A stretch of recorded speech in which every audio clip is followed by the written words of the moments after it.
our Coventry shirt is? It's not up here, it must be downstairs. Okay.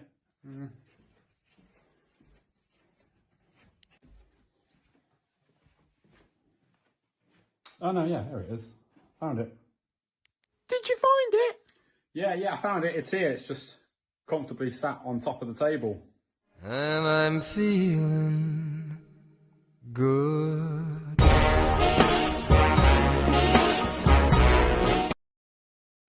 Yeah, good evening. Welcome to Sky Blue Fans TV. I thought we had to start with that because we are all feeling good, aren't we? Yep, another 3 goals, another 3 points, another goal for Thomas Asante. And we are looking good. The team are going to discuss that in just a moment. We've also got a competition for you tonight. Yeah, I want to know who this player is, please. You can get your answers in as soon as you can. Who is this? You can win a Sky Blue Fans TV mug. So there you go. We will be showing the picture now and again as the programme goes on. I just want to know who that is. Answers in on the comments, please. You can win yourself a Sky Blue Fans TV mug. But we've got Claudio and we've got Vicky. Let's bring them in. Let's bring Claudio in. Good evening. Good evening, Ken. Good evening. How are you? I'm not too bad, mate. Thank you. Another 3 points in the bag. 3 points again. Ole, ole, as they say. Yes, it's. I mean, as 4 non-blondes once said, "What's going on? What is going on?" Well, it's just we're going to discuss that and try and get to the bottom of it. Whether we can or not is another matter. Vicky, good evening. Good evening. How are you? All right. Very good, thank you. You were enjoying yourself yesterday, weren't you? Enjoying life, yeah. It's all good. You were. We have got a photo of you actually as well. Oh no. Yeah, I've got a photo of Vicky. Oh yeah. Sneaky trick, that is. Let me just see if I can find it. I've got it here somewhere. Have you got permission for this photo, Ken? You Yeah, can't. No, that's not it. Sorry. Is this it? You shrunk. That is that the end of the game? That is right at the end of the end because you were right at the end and you did stay and clap the team, didn't you, at the end?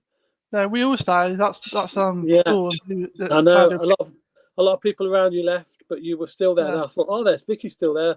I'll get a quick picture of her and show her tomorrow night. In fairness, she didn't leave Dawn on her own, you see, so she's got to stay with Dawn. She causes trouble. She's off the leash there. You've got to watch her. Yeah. So there you go. Right. Okay, let's get into it then. Another 3-1 victory, another win. Still sitting at top of the table. Middlesbrough obviously failed to win their game on Friday night, so it leaves us with a little bit of a buffer. Claudio, let's start with you. Team selection. Obviously, Hadji Wright came in, didn't he? And Jamie Allen came in as well, didn't he? Yeah, we kind of expected Hadji Wright to come in, but yet again, another injury to a midfielder. Yeah. Luckily, it's not Matt Grimes because we'll be suffering if he wasn't playing. And this just shows, I think, it's not so much the depth of the squad; it's the quality as well. Because it's a dangerous game. We're top of the league, cannot knock it, and you have to wonder in some of the games how we've managed to do it with the limited squad we've got at the minute. But you know, people are coming in and they're doing a job and they're doing enough to win games. You can't complain at that. But you kind of feel, how much longer can we go on with these? Hopefully we'll get to Christmas with no more injuries and Torp's back soon and all the rest of it, and Rudoni's back. But it is a strange one. I felt did I feel sorry for Sims to be dropped? No, because I think that was always going to be that's always going to happen. I think he was going to play and then Wright was going to come in. But I've got to say, I mean, I know Wright got the penalty and all the rest of it, but on that performance, he was lucky to start, to be honest. I didn't think he was on it at all yesterday. But yeah, Alan coming in. Who else is there? Eccles has had an injury, so he can't come in, can he? Really? So yeah, I think I was not too many surprises, just the fact that Torp was injured. Yeah, I thought you're right there. I didn't think Hadji Wright looked 100%, to be honest. And I did feel sorry a little bit for Sims because I thought he was absolutely outstanding at Pompey on Tuesday night. I thought that was one of his best games he's played for the club. I know he never scored, but he had a hand in both of the goals, and I thought his work rate alone was the things he did off the pitch. A lot of the fans don't realise. They look at it and say, "Oh, he hasn't scored," blah blah blah. But the work rate, and I think that's what Lampard looks at as well. The work rate of the players, certainly of Sims on Tuesday night. I thought he was desperately unlucky not to start, but he did come on, and I think you're right. There was a plan. There was a plan there with the team selection, because I think we played a certain way because we played Pompey, didn't we? And they wanted to sort of change it around a little bit, and it worked. To be honest, we got the 3 points, so we can't moan about it. Can't moan when we win. We can only moan when we lose. But I'm sure there's people out there that moan even when we win. I'm sure we'll hear them tonight. But Vicky, let's have a look at that. I mean, obviously you feel sorry for Sims because that's one of your favourite players. Did you feel sorry for him not being in the team? I don't know. I think we probably expected it. Yeah, I think it's expected, isn't it? I think probably at home, right? Like for me, I've always thought that Sims suits those sorts of games away at Portsmouth. So like, I mean, maybe that's the way they both get some minutes, like you're sort of using the squad. And so, I mean, it wasn't a great surprise. I think the only real surprise was Alan Patorp, just because didn't know that was going to be an issue. But like Claudius just said, really, there wasn't much. There's not much of the options at the moment. So yeah, I think we've got to hope that maybe the next international break just gives us a chance for a few players with niggles to. Yeah, and I think as well. I mean, that's another thing, isn't it? That's another 3-game week straight after the international break with some of those players going away again, and it's a lot of football in a relatively short time. And so I think that once we got 3-0 up, I think probably that was part of the issue that just sort of fatigue a little bit. But obviously we can go on to talk about that as the show goes on. Yeah. I mean, it's been another one of them 3-game weeks where we got maximum points. And I went to Pompey with Miles. We had a great couple of days. It's get well soon, Miles, by the way. He's not feeling too good tonight, so that's why he's not on. So you take a rest, mate, and hopefully be back Thursday. He's like he's like the Victor Torp of the channel, isn't he? Start calling him Miles Sheaf. He's very injury prone, yeah. He is, isn't he? But he'll be back, hopefully. We won't be getting 6.5 million for him, though, that's for sure. But yeah, hopefully we'll be back Thursday. But yeah, we had a great time at Pompey on Tuesday night, and another maximum week with maximum points. And well, we got off to a flyer, Vic, didn't we? After only 3 minutes, was it? Yeah, I wasn't even in my seat. I missed the first. You missed the first goal. What? Where were you? Down in the bar? No, we had trouble, traffic, car parking, dramas. Yeah, so yeah, I missed the first. I was like, can we just slow down a little bit, just so I got a chance to get in? So yeah. Well, we have got the goals. We'll show. I've seen. I watched. Great cross from Sakamoto, and that man Asante at it again. Yeah, I mean that's the thing from Sakamoto. He's got those balls in his locker, hasn't he? And it's just like it's so inviting, and just need someone to get on the end of it. And Asante's just in such good form at the moment that you can. He's going to tick that on easy, isn't he? Yeah. Claudio, I wanted to, because just before that goal went in, we could easily have been 2-0 down, couldn't we? Or at least 1-0 down. That first half was bonkers, Ken, because you were saying about changing the team round for Portsmouth and he changed it back to suit the opposition. We should have been 1 down after about 2 minutes, and it's unbelievable that we got the goal through Jamie Allen putting a tackle in where there'd be other games where the referee would have blown up for a foul, probably. Yeah. The guy was left on the floor. And then obviously the ball ended up to Sakamoto. We got the cross in Asante's great header. But that first half was not a great first half. And it sounds daft when you're 3 up. It was mad. It wasn't a great first half because they should have scored 4 goals. Yeah. If it wasn't for our goalkeeper being on absolute top form, and yet again, I don't understand who is given the man of the match in the lounges because it's just ridiculous. It's every week now, isn't it? It is every week. And there's only one person who deserved man of the match on Saturday is the lad in goal, because that first half display was incredible. Absolutely. He was making all kinds of saves, wasn't he? Yeah, he was getting blocked. It's interesting. We've had several teams come to us now and they've all said that's the best we've played apart from QPR. Yeah, so we've beaten teams. We've beaten teams who have said that's the best we've played. Yeah, But apparently, from our point of view, it's nowhere near the best we've played, is it? no. But apparently, we haven't played anybody yet. I find it really funny. But yeah, great start. I mean, it's wonderful to do the counter attack the way we did it. Great crossing by Sakamoto. He did what we wanted him to do with the final ball. Asante getting in front of his man. Lovely flick header. That's all you have to do. You don't have to put any weight on it, do you? No. Absolutely perfect. And what a start. And then straight away, virtually a couple of minutes later, we'll get another, was it a long throw again this time? It was a long throw from Van Eerwyk, and then which we've been doing it for 2 seasons now. Yeah. But of course, it's only just been invented by the Premier League because they've started doing it now all of a sudden. It's never gone out of the game. And the ball comes down, and I've got to say, if that's Ben Sheaf, that's hit and row X. He rarely would put them in from there. But fair play to Jamie Allen.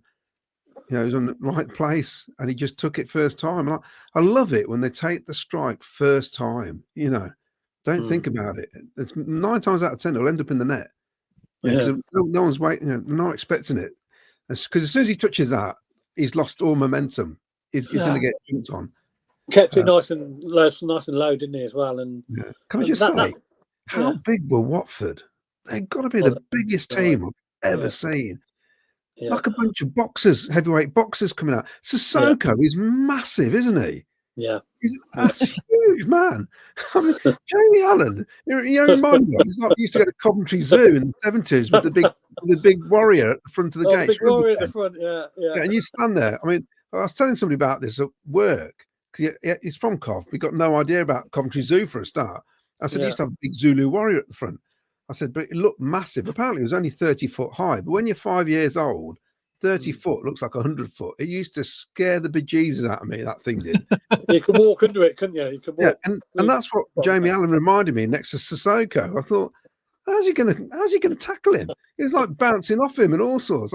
Fair play to Jamie Allen. Not the greatest player in the world, but that's a thankless task that was in that first half.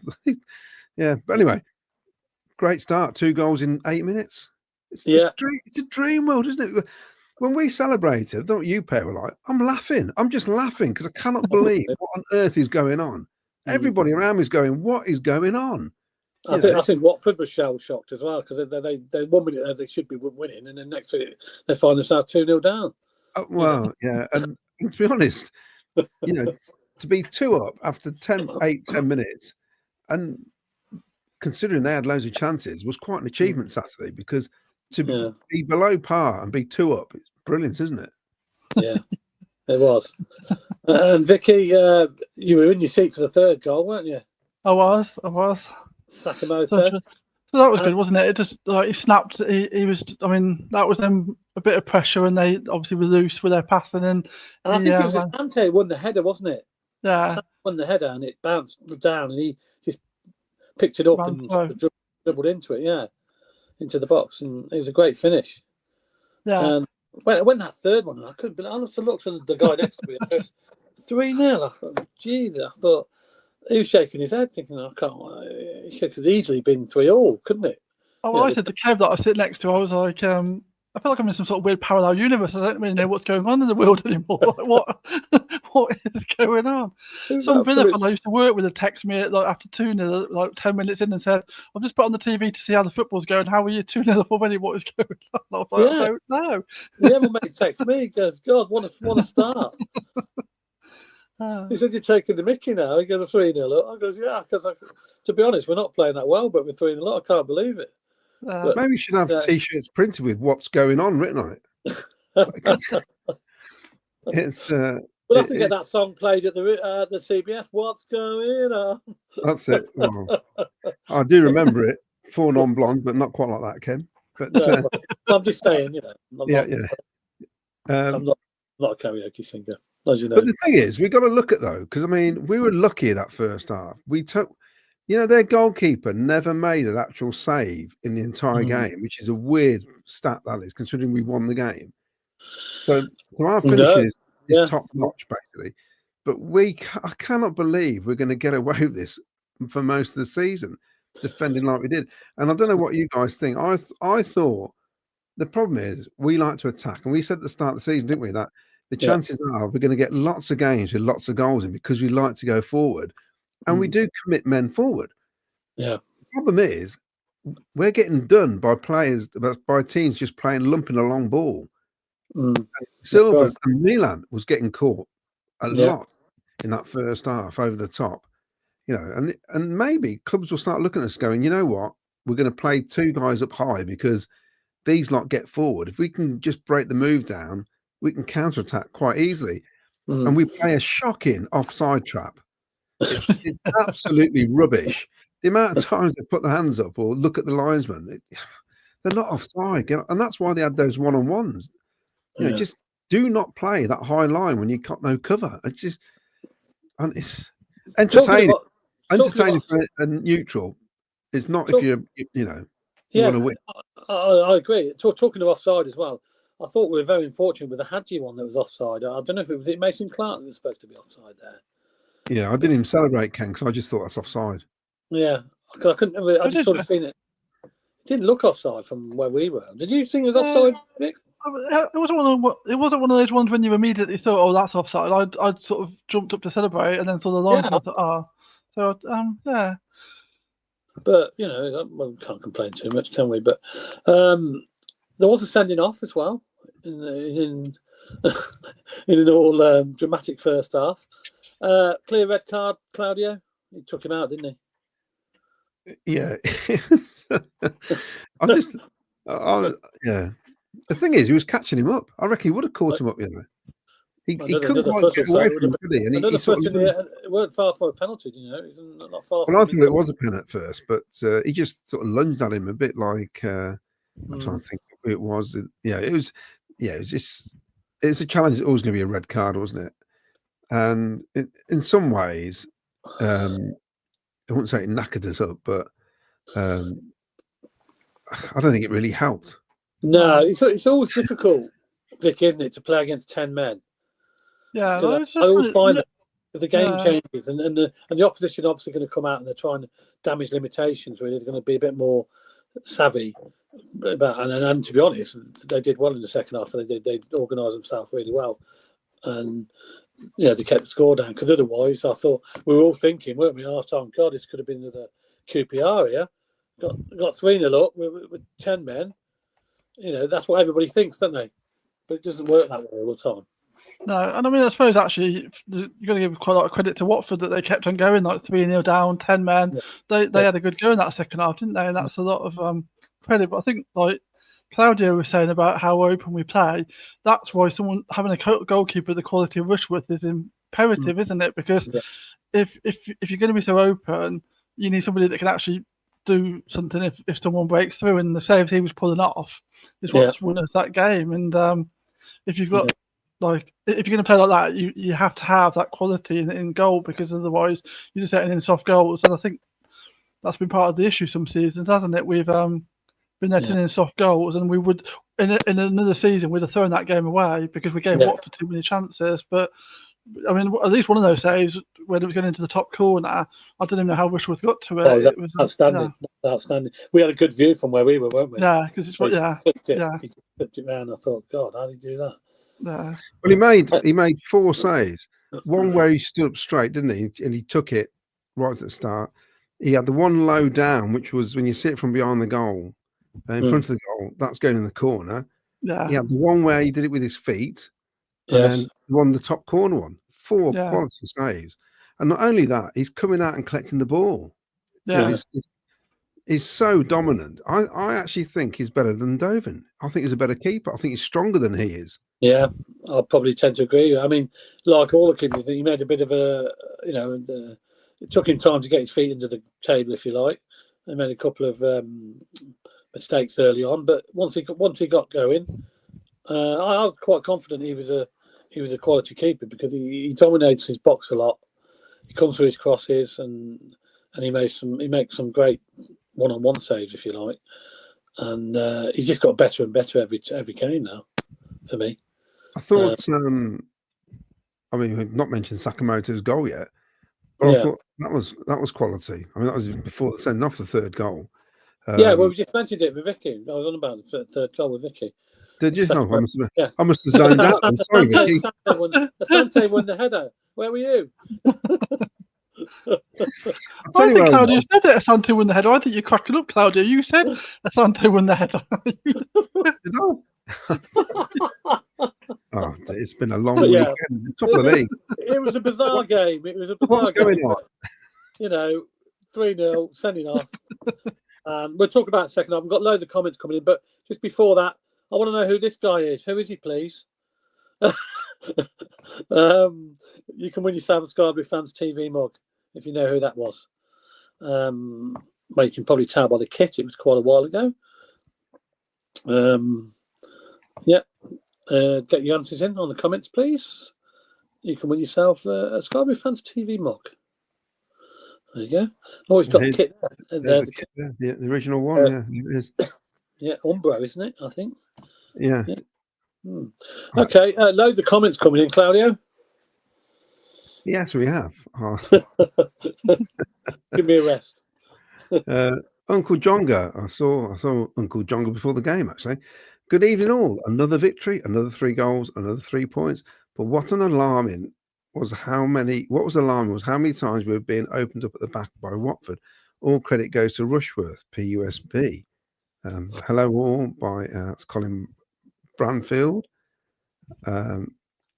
Gavster Legrand says, Bonsoir tout le monde. That's what's that? Good evening, all the world.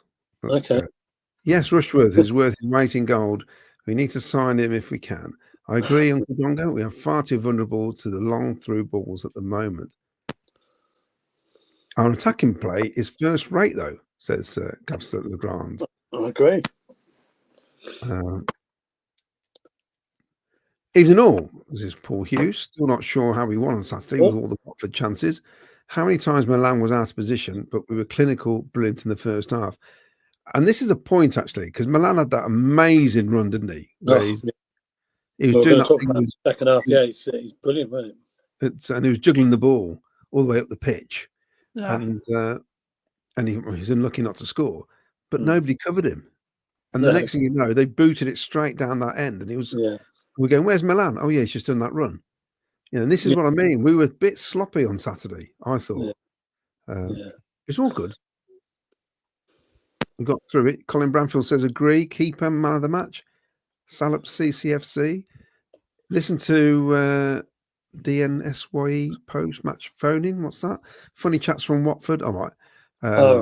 It was very good. They summed it up well. They thought their team were very good individuals. Coventry were a very good team. I think this time last season, because the way we started the season, we'd have lost that in the first half. Yeah, probably agree there. So with Collins in goal, yes, definitely. With anybody in goal, to be honest, start of last season was horrendous. Colin Branfield looked at highlights, said Coventry just keeps scoring for fun. Wayne Ghost, penalty aside, Rushworth was solid yet again. We need to make it a priority to sign him in the summer. Man of the match against Watford for me. Paul Cuttiford. Need to double down next Friday. Get rid of the jitters from Saturday second half. Mistakes creeping in, but that's to be expected with such a long run.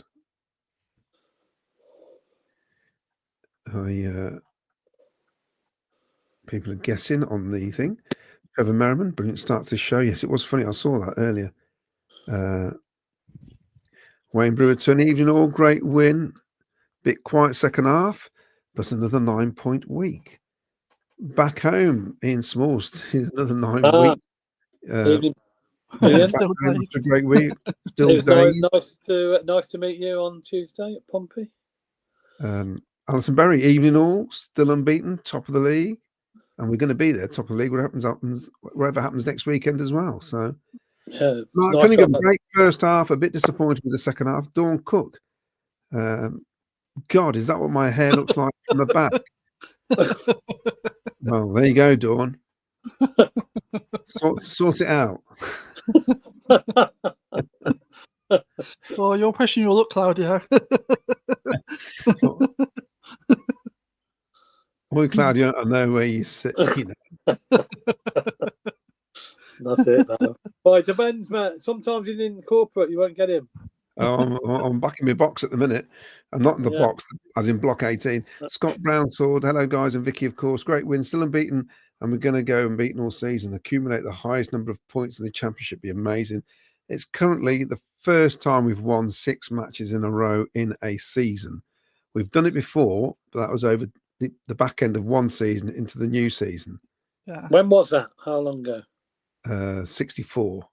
Oh, So basically, we won the first 5, but we won the game 4. I mean, we're actually 13 unbeaten in the league because we never lost. We beat Middlesbrough, our last league game of the season last season. yeah, if you're adding on, yeah.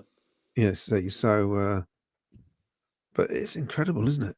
Gibbo SBA, but it shows you how much you have to do to get out of this division. It's relentless. You have to win games. Gibbo SBA evening had an easy feeling before the game, although I've been confident as to how we were playing. Great result, although I thought Watford were good. Kudos to Carl Rushworth's performance. His price is going up by every game, isn't it? Yeah. James Hollyoak, happy with the win. Looked like we knew we had one and just went through the motions. Need to get tighter at the back. Yet again, though, no goals from open play somehow. Right, Matthew J. Evening, guys.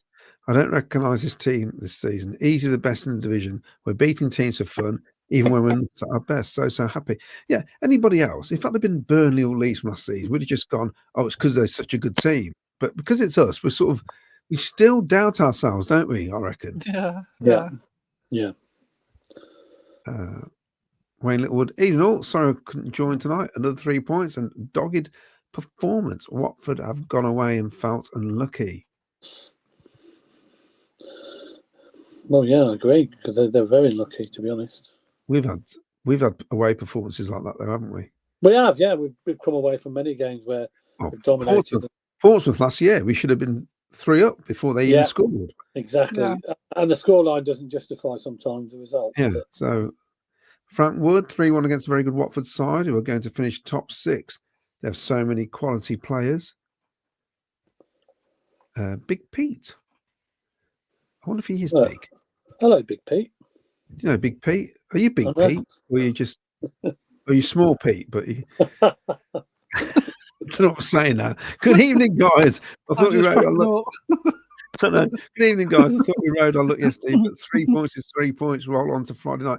Did Blues lose, by the way? They won. Yeah. No, Blues lost to Bristol City. They lost to Bristol City, didn't they? Oh, sorry, they lost. Yeah, they lost. Yeah, Brilliant. They won during the week. They won during the week, didn't they? It's going to be the longest. It's going to be the longest day tomorrow for that Blues fan tomorrow. Yeah. I'd sign Watford's number 10 in a heartbeat. He was head and shoulders above anybody else on the pitch. I said that to Luca. That guy Loser, he was a good player, wasn't he? Was a good player. See, that's the player we haven't got in our squad. Yeah. Matt Grimes is great at collecting the ball off defenders and being a pivot in the lower half of the pitch. But we still haven't got the guy who can move around like that Loser was doing, which is what Hamer used to do pretty much when he played for us. And that's the number 10 we are missing, that bit of creativity. Because at the end of the day, they created a lot of chances. You know, their SG, according to SG, I mean, XG, whatever, they should have beaten us. We've got in the second half, we're thinking, God, they've only got 10 men, and it didn't look like it, did it? No. I know I counted at one point. I thought they snuck someone on at half time. I think if you're over 6'3", you count as 2 men because some of their guys are just massive. I've never seen players like it. It's like the Harlem Globetrotters. Wayne Ghost talk will hopefully be back for Sheffield United. Is massive for us. Because the thing is, Asante, a midfield of Asante, Grimes, and Allen isn't great. Let's face it. We've always said, I think, you can afford to have one in there, but not 2 of your main players missing. And I think this is where we're missing Torp and Rodoni, that bit of creativity higher up. Yeah, they're 2 of the main players that create chances, aren't they? I mean, I've no idea what Asante's doing half the time, even though he's leading goal scorer. Even now, there's loads of effort. Yeah, he's all over the place in a minute. One minute he's one side of the pitch winning tackles, and then the next minute you look and he's up, winning headers and stuff. You think, God. He did look a bit tired on Saturday, though, didn't he? He did look like he could do with this week to recharge his dual cell battery again, and because that's the trouble. He's putting a lot of effort over the last sort of 7 days, and that's the trouble. Then who would you take him off for? There wasn't a lot of that's when it starts to get an issue, isn't it? There's players that are having to pay, because I thought Alan looked knackered towards the end as well, and there was he had to just stay on. We had the young lad on the. Yeah, if it had still been 3-0, I suppose maybe Lampard might have risked it. But I guess the trouble was Watford. If Watford hadn't been given us such a game, he might. But we couldn't afford to take that gamble, could we? Because we weren't really. No, if we'd have gone on and scored a couple more goals, maybe he probably would have brought the youngster on maybe and give a couple of people a rest. But he couldn't. He couldn't really afford to do that because they were still creating chances, weren't they? The difference between when QPR played us was that QPR were playing poorly, and that's why we went on and scored loads of goals, whereas Watford weren't playing bad at all. No. It was a proper game, wasn't it, really? Yeah. We're just taking the chances. King Carlos, even all, great win against a very good side. Okay, we didn't play good in the second half, but who cares? We're still top. Exactly. Big Pete. Looks like YouTube are changing the names again. Yeah, I don't know what's going on there. What's happening there with the name changes? It's like showing all the numbers and everything. It's weird. Yeah, Steve Curry. Good evening, everyone. Will King says, "Onwards, upwards, always believe." He's just copy and pasting that now, Will, aren't you? You put that every time. Uncle Jonga says Tats was hobbling as well when he got clattered in the second half. I'll tell you what was impressive. Right at the start, from the kickoff, where Tats out-jumped that guy for the header straight from the kickoff. Yeah. I'm thinking, how is he jumping so high for a little fella? He gets up, doesn't he? He's amazing in the air, really, isn't he? Yeah. He's when he's on his game. Yeah, Speedy was like that, weren't he? We're back in the 80s. Speedy was a bit like that. He won loads of headers, and he's only a small guy. Remind me again, have we talked about his goal yet? We have. We're going to talk about the second half in a minute. I know there wasn't much. Well, there was a lot. There were no goals, but there was certainly plenty of chances. I'm just checking because I missed it. Tats limped at the end of the game from a hard challenge near the end too. Hopefully it's fine for Saturday or Friday, of course. And KKH getting his first start too with Van Ivik out on suspension. Is he suspended, Vicky? Do you know? Is there this 7-day thing or something? I think he is. 7 days. Yeah, I don't know then. Yeah, because there's enough bookings, but is the game too soon? I don't know. I should have asked Kevin, didn't I? Because I'm sure it's 7 days from your last booking, where we play on Friday though, so you may miss the Sheffield United game instead, which is worse, I think. Well, yeah, it is actually, isn't it? Well, then again, I think we'll still beat them regardless of who plays. Can we choose though? Could we choose to say? Can you say to the league? No. No. We can't choose. Well, we're not Man United. We've only been top of the league for 5 minutes. I automatically just thought it was automatically your next game. You miss your next game. As soon as you accumulate them points, you automatically miss your next game. Yeah, well, I thought that. But is it because normally your next game is 7 days away? I don't know. Well, with all the TV, will know. TV, I think it's supposed to be 7, but obviously it's changed for the TV, so maybe that still classes as that. I think he'll miss the Wrexham game. I do. I think that's all I've heard. Well, sooner he misses Wrexham than Sheffield United anyway. So yeah. Wayne Itwood Wright had an aura of his last 8-9 games of last season. Just couldn't be bothered attitude, very poor from him. That's the point actually, because he had a strange game. I don't know. I thought he looked out of sorts. I didn't see him do too much running, to be honest. I know he scored. He didn't score. Sorry, he got pulled down for the penalty, not the penalty, the free kick. Off, but I didn't see enough from him. I don't know what you guys thought. No, you're right. He's been very. I don't think he's really played that particularly well this season so far. He's not. He's a strange player, isn't he? Right? You want him in your team because you know what he can do, but he just doesn't do it, does he? When you want him to, and that's the problem. And he has got the knack of scoring goals when you need him, I suppose. So you need to have him in there. But if you've got, I think they can. I mean, I'm not sure I entirely agree because I actually thought that we'd seen a better version of him in the early games of the season when he was really tracking back and doing a lot of the things that we used to know he didn't do. So I actually thought that maybe we were seeing a better version of him this season.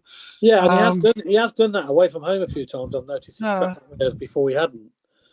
But then in other parts of the game, you look at it and people play a ball through and he doesn't run for it, and you think, well, you could have got that if you'd have gone for it.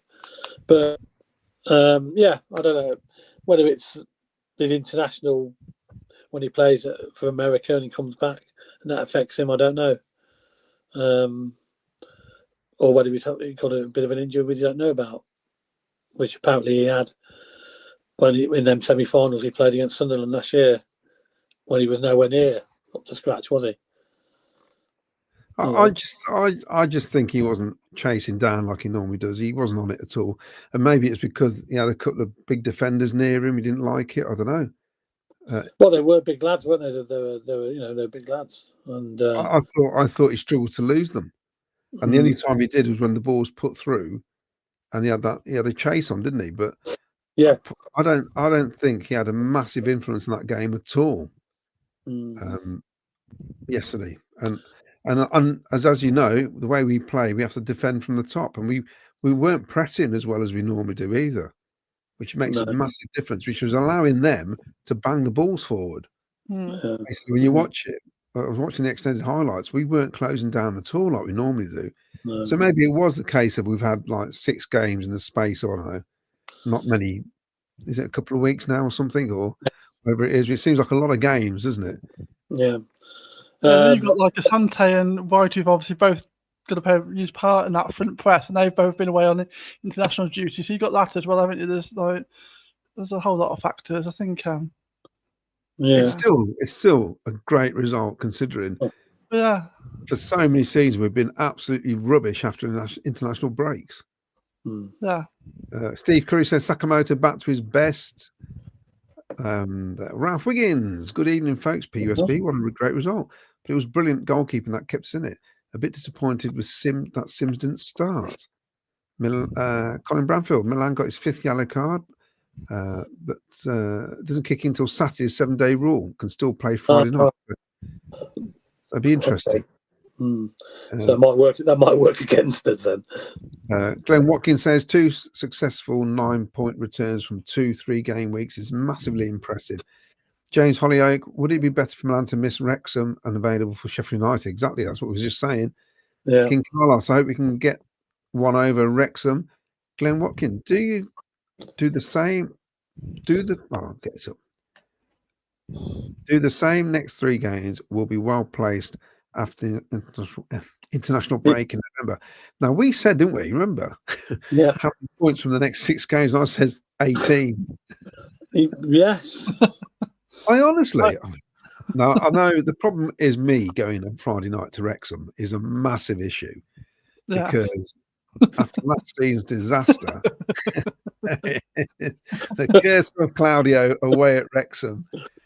Yeah, it's the 13th match. Please sign the petition and don't let him go. Whatever coach is going on, I believe it's Flemington and Warwick. Can you make sure it's fully booked and there's no spaces available for him? It could be like Jesus and Barabbas, couldn't it? Where you get to vote. Who are you gonna crucify between me and Sunderland? Who doesn't go to Wrexham? But anyway, so it's the 13th game of the season. It's Halloween, and I'm just thinking, and Caroline says, yeah, but at least it's the 31st. I said, yeah, but 31st, reverse the numbers, you get Friday the 13th.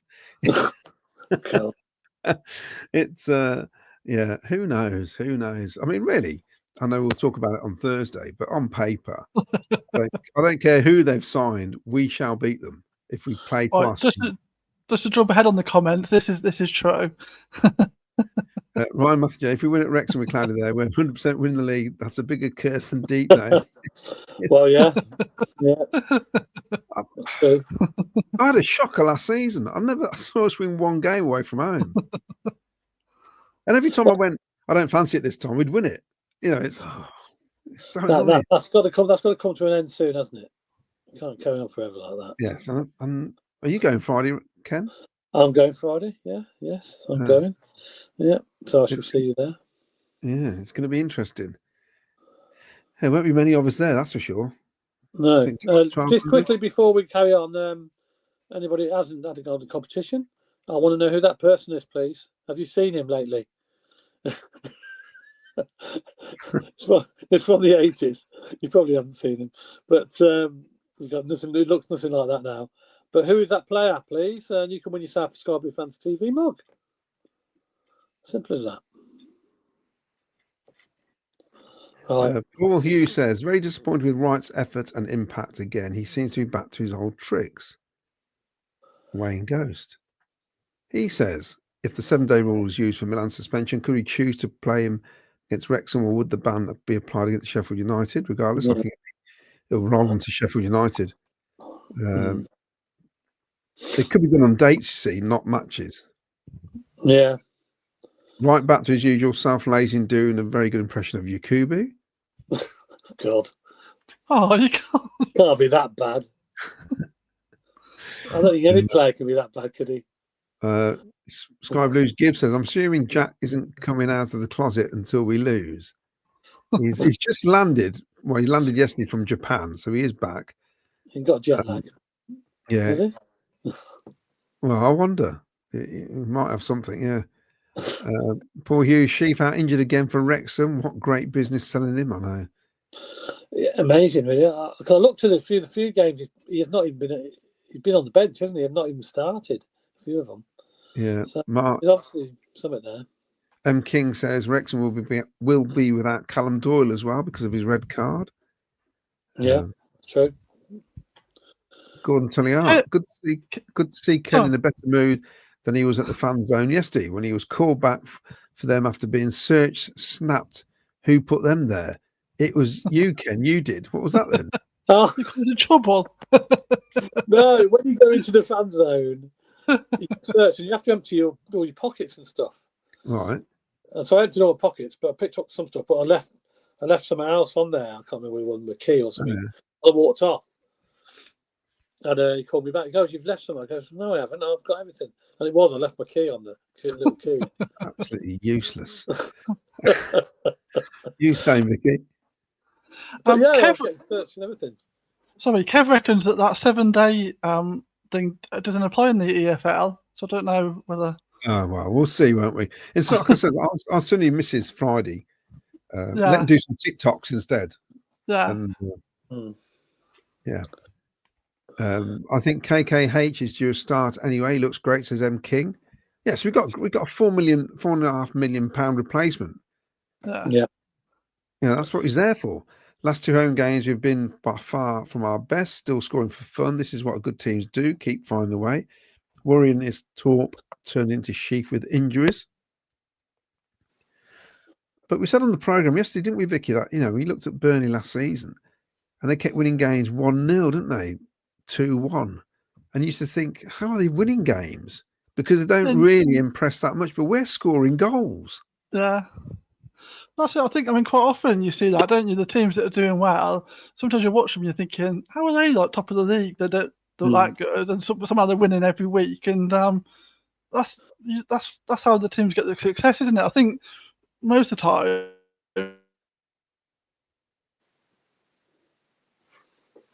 Do well are the ones that keep on winning regardless of what form they're in, and that's what we're doing, aren't we? We just keep on winning. It doesn't really matter how we play, just banging in goals. Like, I mean, that's Blackburn and Watford, which most have gone home now thinking, how have we played like that at like the CBS? They've scored goals and we've gone away with no points at all, and so it's great. Well, I watched the Middlesbrough Wrexham game. What I could, I think most of the second half. And it was all Middlesbrough, but Wrexham were playing on the break, and they probably should have gone 2 up before Middlesbrough equalised. Middlesbrough didn't look like they were going to score, regardless of the amount of possession they had. So, but I don't know about you. None of them 2 teams, I thought, would cause us any issues. I think we'd beat both of them teams, no problem. The way we play, none of them. Yeah, but I wouldn't have thought Watford would, but they did. Well, yeah, that's true. Yeah. That's true. But every game's different, isn't it? Obviously, Steve Curry says we are very open and cavalier at home. Certainly makes for a very entertaining game. It was end to end. Could have been another 5-3. It's like you can score 3, but we're going to score 5. That's right, isn't it? Mm. Stephen Sutton's MVE going on the offensive was exploited by the Watford transition so many times. We got away with it. It makes the pitch too wide defensively if he's not there and cover not in place. And also, I think that's 2 or 3 games now. He's come up against forwards who are actually quicker than him. Whereas last season, he was outpacing a lot of people.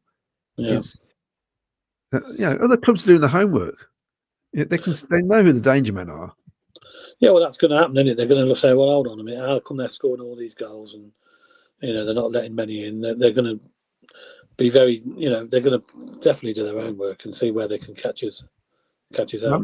Mandeep Singh, glad for win, but we need to rein in the kamikaze style at certain points in the game. Otherwise, the run will end.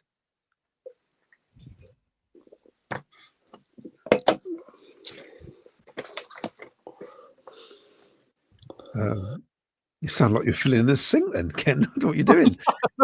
King, I thought you'd gone to the toilet or something. Julie starts Sims over right against Wrexham. I was waiting for you to carry on. What was she doing? You're not sat in the commode, are you? Julie, we start Sims over right against Wrexham. I'm thinking yes, because Sims' recent performances. James Hollyoak, I'd start KKH on Friday, then so he can gel with the team. Paul Stratton, MVE suspended for Wrexham with 5 bookings. Evening, guys, says Mark Patman. Great showing, isn't it? Glorious to see Coventry at the top of the league by 3 points. Mick Kelly, evening all, just came on. Have I missed something? Sounds like Claudio's got a cob on. Yes, he's always got a cob. Fine. I'm just trying to give a balanced view, is what I'm trying to do tonight. I was all excited yesterday, wasn't I, Vicky, after I was on my own. You all left me on my own last night. No, we were still at the stadium enjoying the fan zone. What I will say about the fan zone, by the way, they have improved it. I know there's a few issues that first week with the people queuing and stuff like that. But I did notice when I went in yesterday, there was a lot more outlets, a lot more beer outlets, and a lot more people in there. It was that's good then. Good. So I think people, they'll get. It was obviously teething problems to start with, but I think they took on board what people were saying, and they had a lot more bars in there, so the queues were a lot smaller. I don't understand the criticism that they had in the first place. How do they know what they're going to get? You can't just pack it full of people. We're still sort of, I wouldn't say cost cutting, but we're trying to find our feet in terms of a club now as what we can spend and what we can't spend. And I think they saw what happened the first time. They might have filled it out the first week and nobody turned up. They obviously could see it needed better. I think they opened up the second hall, didn't they? Did they open up 2 halls? I think so. There's a bit more room. There's a lot more tables there than there was the first week, so people could sit down. A lot more tables, because I think that was one of the problems. A lot of people standing up, they didn't want to stand up if they've got kids and everything with them. There was a few more activities for the kids and stuff. So overall, it was a lot better, I think. And they brought all the activities from outside, from the family zone and everything, indoors. So basically, everything that was out, even the little club shop they've got inside there as well. So you can buy your shirts and that in there as well. Oh, that's good. It's excellent. And also, it made the concourse around the ground. You could get served a lot quicker as well. That's what I noticed. Because a lot less people inside the stadium. Yeah, that's right. Finn says, evening all. Great first half, job done. Did we take our foot off the gas in the second half, or was Watford very good? And Joyner says, evening lovelies. That's first goal was 2 minutes 40. CJ was about sitting 3 or 4 rows behind me yesterday. I didn't realise he sat there. I thought he sat lower down. Mark Rainbow. Also, Anne predicted it was going to be 3-1, so she got that right. Jamie Allen must have been doing something right. Sissoko has been getting dogs abuse from Watford fans on some of the things I've watched today. Yeah. Okay. He must be about 100 years old now, Sissoko. James Hollyoak was on the tram in Wolverhampton today. Was wearing my Cov jacket. So many Wolves fans being nice about Cov, saying, hope we go up what a job Frank is doing. Mm. Very nice. It is. Rob 87, I hope we don't get to the last game of the season needing something against Watford. Yes, I noticed that. The last game of the season is Watford away, isn't it? Hmm. I hope we've got enough points in the bag by then. Alan played well, according to M. Kidd. Nice to see. Mark Rainbow, their goalie not making a save in a game is like watching Brad Collins last season. Finn says, Frank Wood, says, what's going on? As we are putting our chances away, hard work and confidence. Mark Patman, we're going to win the league, and now you're going to believe us, we're going to win the league. And King says, not worried about our defence just yet. If we're noticing the long balls against us, rest assured Frank is as well, and we'll coach it accordingly. I'll do a few more and talk about the second half. Yeah. Janet says it would help if the linesman kept up with play. True. Wayne Rivets and Watford were great attacking, but like a pub team defending at times. We were in the first half. The steward who sits in front of me is a legend, clapping and singing along with the chants all game, says Cov9290. Martin Higgins says, apart from the one none before City scored, I don't think Watford were a great threat going forward. Was just their best option. Couldn't defend. City managed the game. Well, they couldn't score, that's for sure. Finn says, going down to 10 men can either destroy or make you play up. Watford played better. Mad Frankie, here he is. Wrexham playing Cardiff midweek. It's a bonus for us. Well, that's it. On Tuesday, they're playing the Cup, don't they? The League Cup. Tuesday if we're playing, say we're playing Aston Villa or Birmingham or whoever in the Cup, you'd expect Frank to put a team out, wouldn't you? Yeah. So there's no way Wrexham are going to rest too many players, are they? They want to beat Cardiff. Yeah, it's a massive game, that is. And the thing is, Cardiff will give them a game as well because they're top of the league, aren't they? I think. Yeah. In League One, looks like we need a plan in place for when we play against 10 men. We didn't against Blues, did we? We just carried on. Yeah, it's difficult sometimes against 10 men, but it depends on how you handle it, isn't it? And it was interesting to see what Frank said at half time, the team talk, whether he said, let's go for it, or whether he sort of said, look, let's take it easy. We've got another game on Friday. So. Mark Rainbow says we declared at half time the second half was just game management. Not sure we tried to do that this season, which is something else that's new. Rushworth, according to Wayne Ghost, is the best I've seen since Magnus Hedman. What about Kieran Westwood? Surely. Yeah. And Cooley Beauty says, I have to agree, he's looking better than Dovin. Doesn't matter, they're both in our squad, correct. Frank Wood likes the way Rushworth actually catches the ball like Keith used to. And he's looking to get rid of it straight away, isn't he? When he's got it. The stupid punching, that's when 9 times out of 10 that creates problems, and it's just so much better. TWH30, me and me dad just cannot believe what's going on. We are in dreamland. Fran Hunter says some of Watford's breaks showed a few defensive frailties. It could have been 3-3 at half time. Some guesses for the Gibbo SBA. I'm buzzing when we signed Rushworth. Pity it's not a permanent signing. BTA already bigging him up for England, and heard on Friday on TalkSport he may be in with a chance the third goalkeeper for World Cup. Yes, of course, because he plays for Frank Lampard's Coventry City. Following up on the point that was raised on the post-game show yesterday, Wolfenden Bobby swap was pre-planned. Bobby and Kitch both spoke to Wolf when they came out after the break. Interesting. Ken said with Collins, what's that? Ken said with Colin in goal, definitely. But we'd have lost the game. We were talking about like giving away soft goals. Yeah, we'd have been 2-3-0 down. Paul Aldridge, Coventry will run away with the championship. Nobody will catch them. Come on, you Rams. Well, thanks for that. I'm glad you're confident. I'm still, I'll read these Next 4 comments, and then we'll talk about the second half, Ken. Yeah. Yeah. Frank Hunter, ruthless up front, which was great to see. Just a bit concerned about defensive frailties with counterattacks. Could have been 3-3 at half time, if not for Rushworth. Mark Rainbow says, isn't it made to think Tat's cross was the first assist? Isn't it mad to think Tat's cross was his first assist of the season? Oh, it is actually. Was it? Philip, that's quite funny.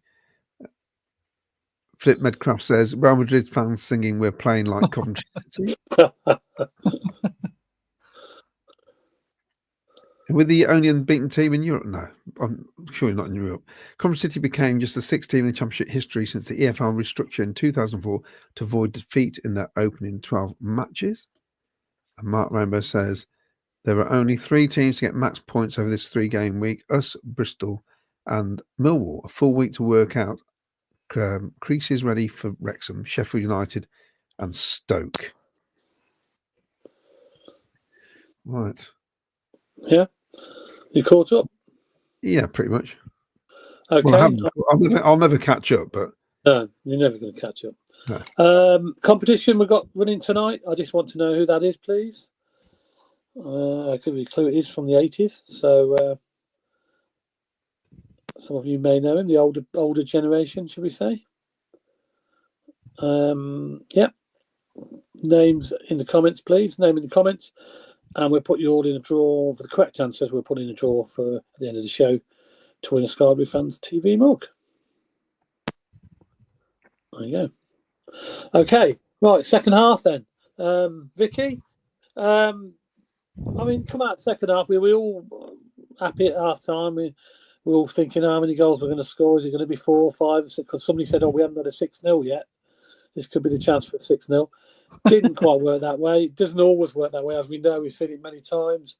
It's always harder to play against 10 men, I think, because teams that they're going to be damage limitations for Watford. They're going to say, look, let's not be too brave here because we've got to defend. We're 3-0 down. We can't give them too much room. But to be honest, they come out and they did all right. They did very well, didn't they, in the second half, Watford?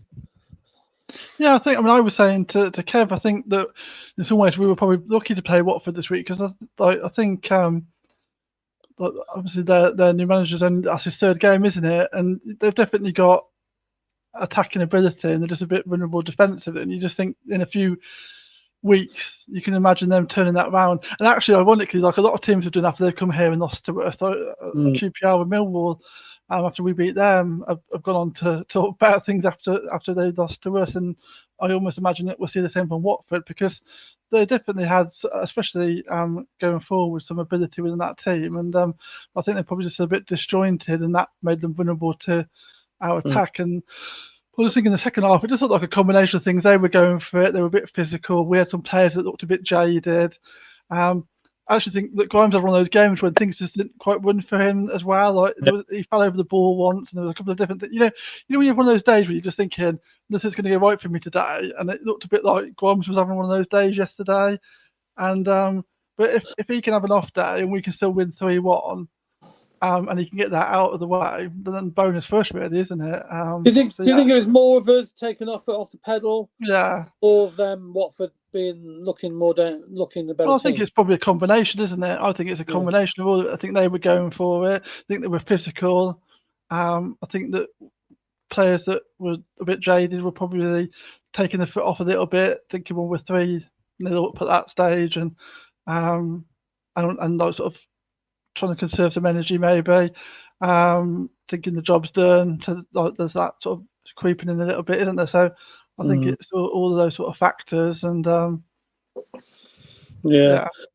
was a bizarre game. I mean, I was quite impressed with Watford in the second half. To be honest, I thought their game plan, they did all right. And Claudio, they did get a goal back eventually, albeit from the penalty spot.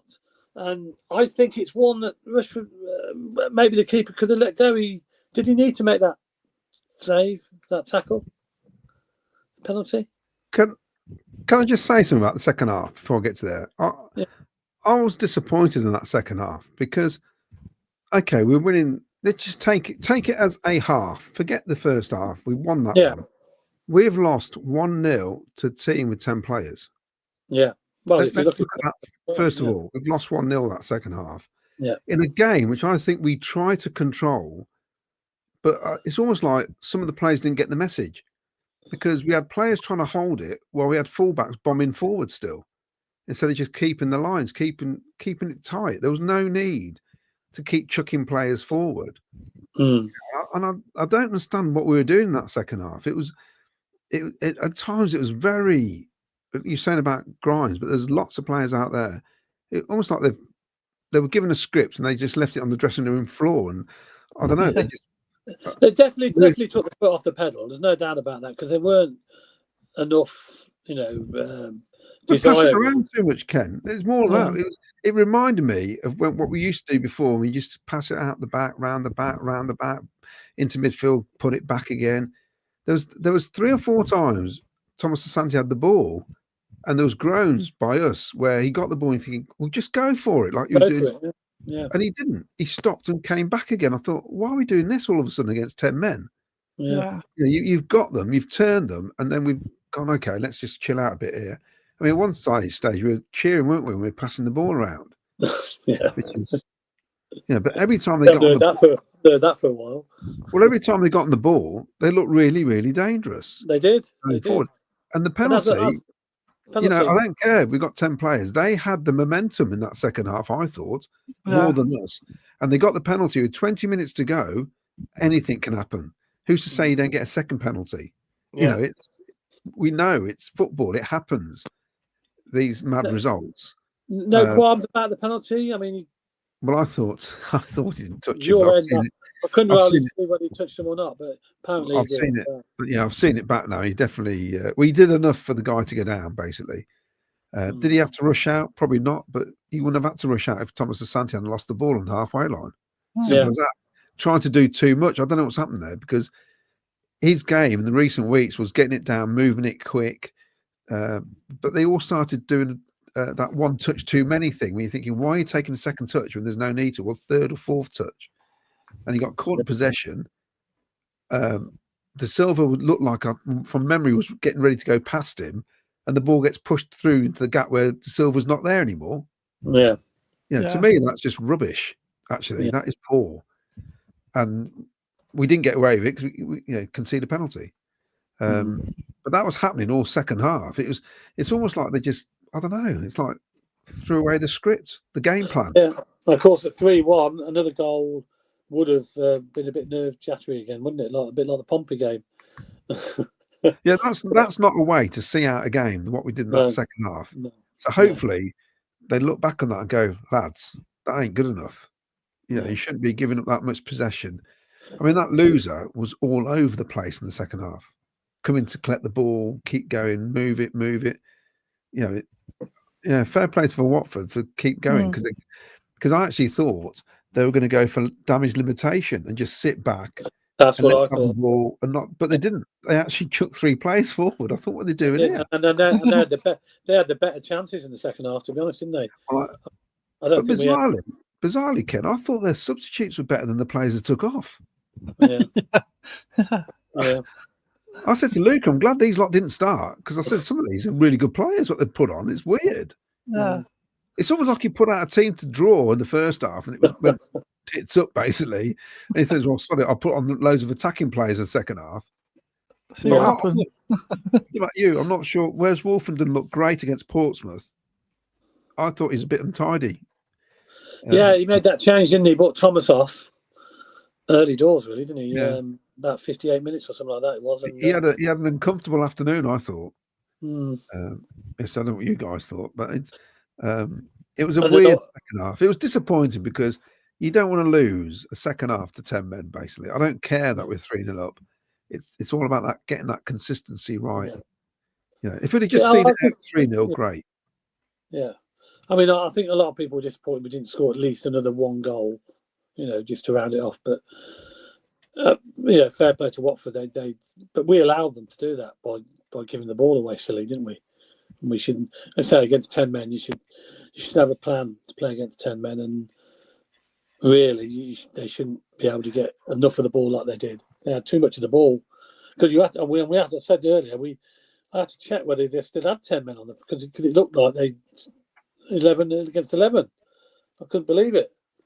Because we were moving the ball too slow, we never made because we were moving the ball so slow, we never made advantage of the fact that we'd have a man spare if we moved it around quick, and that was the trouble, wasn't it? We didn't take advantage of that. No, that's right. And what happens is when you don't move it quick enough, you almost get on top of each other. You know, there's too many players there's one stage where I can only talk about our side of the pitch. De Silva, EMC, Jamie Allen, they're all like within 5-6 yards of each other. There's no space. I'm thinking, hold on a minute, they've got 10 players. Why aren't we stretching this pitch and making them run around and chase us? And in the end, towards the end of the game, Josh Eccles was running around trying to close their defenders. I'm thinking, where's our spare player gone? Yeah. Ellis Sims came on. No criticism of Ellis Sims. He touched the ball 4 times, which is astonishing. Considering we've got 11 players and we're winning 3-0, and he touched it 4 times. What's all that about? He touched it 4 times as well. Like you were saying, Claudio, about your side of the pitch, we could see that. But then on our side, you've got Sakamoto hogging the touchline in about an acre of space. You just can get the ball over quick, and all the space is over here. But they're just staying over by you. And this, It reminded me when I used to moan last season about when Bobby Thomas had the ball and he wouldn't pass it to Milan, and he's free.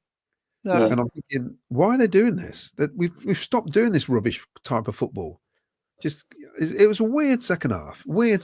Yeah, I see Lampard going mad at Milan and De Silva a few times, and the back four basically. He's having to go at them. I don't know what I couldn't hear what he was saying, but he weren't very happy in that second half because of the movement of the ball weren't quick enough, was it? It was too slow, wasn't it? No, and I'm not trying to be negative Nelly or something like that, although it may sound. But I'm just pointing out what happened in that second half. Now, as we walked out, I said to Luca, I says, if that second half had been the first half and we'd have ended up playing the first half and the second half, you'd have come out and buzzing, going, wow, that was fantastic, wasn't it? Yeah. Because all you remember, there's good bits from the first half, but you'd still be going, how have we won that one today? Yeah, it was the most bizarre game I think I've ever been through for a long time. You know, it was certainly a game of 2 halves, you know, because second half we went missing, didn't we? We didn't do anything. We won it because the man of the match was the goalkeeper, but the Lounges gave it to Asante. I know, which was quite bizarre. Yeah, I know. It's just obviously it's the sponsors that choose the man of the match up in the Lounges, and they go for the normally goal scorers, don't they? Because he scored so many goals, I think they went for him again. But clearly, even the people around me were saying how good the goalkeeper Rushford played. He was definitely way above everybody, man of the match for me, without shadow of a doubt. It's still good guys that we can, you know, we were off par. We were 75% yesterday, and we've beaten a team who basically had a go, and we still beat them 3-1. To me, that is a cracking result, and it's not to be sniffed at. That's the sort of thing, you know, Watford will walk away from that and go, flipping out, we played as well as that, and we still get smashed 3-1. And it's all about taking chances, and we in that first half we took our chances. Whereas we've had many times where we've been in games and we've created loads of chances and haven't took them, haven't we? And we've seen results like that as well, which is what wins stuff. Like come the end of the season, it doesn't matter how we got those 3 points. We got those 3 points, and that could be crucial to our chance of automatic promotion. And doesn't when we come to the end of it, doesn't matter how we got the 3 points. But we've had another week of 3 wins, another 9 points. Just chipping away at the sort of target that we need, and it's ultimately that's what matters, isn't it? It's weird. It's weird, isn't it? Because when we played Leeds last season, they gave us a 2-0 thrashing, didn't they? Where it should have been 8. It was ridiculous that game. And Dovin was playing like Rushworth did yesterday. It was incredible. Yet we played Burnley. We lost 2-1. We gifted them the game. Yeah. You know, and they basically sat down, didn't they? After they went 2-1 up, they just didn't let us have a sniff, did they? They completely killed the game off. So there's 2 different ways of winning, isn't there? You know, you don't have to play the same way. That's how it is with teams. And well, hopefully we can learn from that. If this scenario happens again, when we're playing against 10 men, and hopefully they'll learn their lesson, and Lampard will tell them, you know, this is how we should be playing against 10 men, because it may happen again. do we go 3 at the back against Wrexham? Well, that's an interesting one, isn't it? I mean, it depends how they fear Wrexham. I don't think Wrexham are as fearful as Pompey are at home, are they? Pompey have got a good record at home. That's, I think, why Lampard went for that way, to keep their strikers quiet. I don't think Wrexham will have as much or cause as much problems as Pompey would do.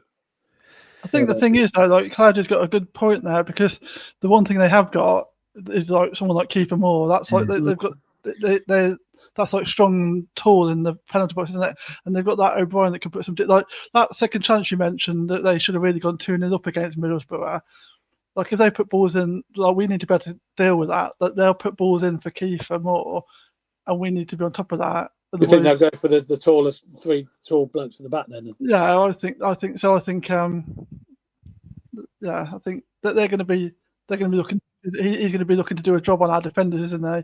And we've played him before, and he always gives opposition defenders a tough game. So I don't like playing a team. I think that we've said all season, haven't we? We should be playing to our strengths, not another team's strengths. But I don't think there's any harm in like nullifying their strength so that we can play to ours, is there? You have to be clever sometimes, don't you? You have to be clever. Yeah, because they'll be watching that match on Saturday, won't they? And they'll be saying, "Oh, they'll be probably planning for Hadji Wright to be playing," but Lampard might throw a fireball in there and say, "Well, I'm playing Sims and play like we did at Pompey with 3 at the back." That will completely throw them, won't it? Because they'll be planning, they'll be thinking, "Oh, we'll keep the same team, possibly keep the same team," and then we won't. We'll play 3 at the back, which is good to have a plan B, isn't it? Whereas we didn't before. I think we'll talk about it on Thursday, but I feel if he plays with 3 at the back, he'll have the 2 wing backs higher up to engage with their wingers, because we've got to stop the balls being crossed in. That's their strength. They're old school Wrexham. They don't play. It's not fancy football. I mean, they'll get it out wide. They'll sling the balls in. It's as simple as that, which is pretty much what we've been doing, really. This season. It'll be great success as well. So, but they got Keeper Moore. He's not the fastest, but he'll get his head on the ball. And if you've got 3 central defenders, one of them's going to occupy him. That leaves the other 2 free, doesn't it?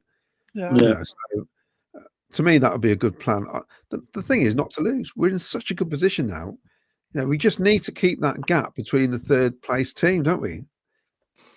Yeah, I mean, I'd take a point now. Like I said at Pompey, I'd have took a point. But if you're confident, then let's go get 3 if we can.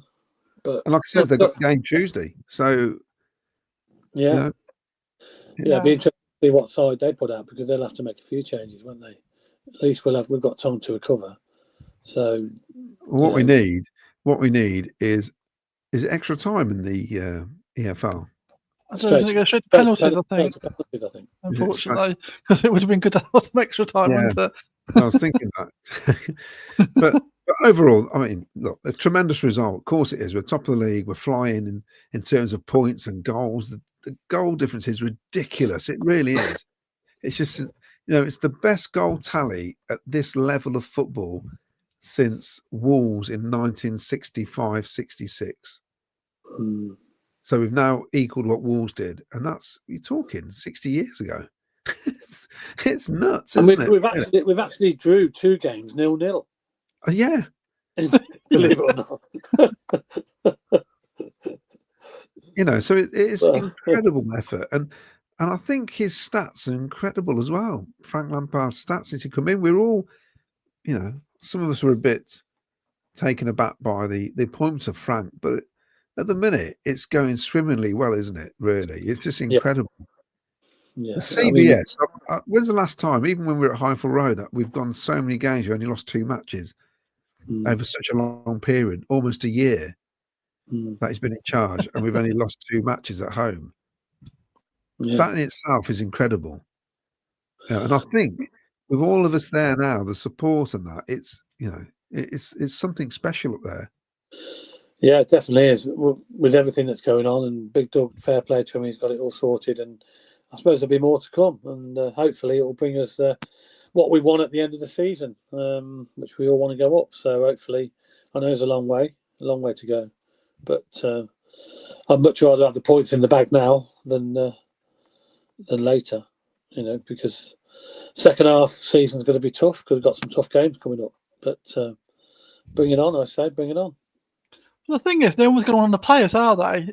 No one's going to want to play us because they've seen what we've been doing, and they'll have seen that even when we're not playing that well and opposition are playing well, that we're still scoring goals. So everyone's going to go, "Oh, we've got Cov this week." Well, I saw that the Middlesbrough fans, they were moaning, saying that if we'd have been playing Wrexham yesterday, we'd have won about 5-0, and they could only just about scrape a 1-1 draw. So that's the mindset of teams now, that they're thinking that we're a team that'll just turn up and bang in a load of goals, and so that's I think a lot of the time how teams do well. Like you build up a fear for the opposition, and then they sort of combat that fear rather than sort of playing their own game, and that's going to stand us in good stead for the second half of the season. Well, I think you're right, Vicky, because the 2 games where we played Leeds, we looked absolutely frightened of them last season. Absolutely, the team did. Yeah, we did. So read some comments out, Kev? Yeah, learn more comments. Yeah, go on. I'm way behind, doubt ourselves.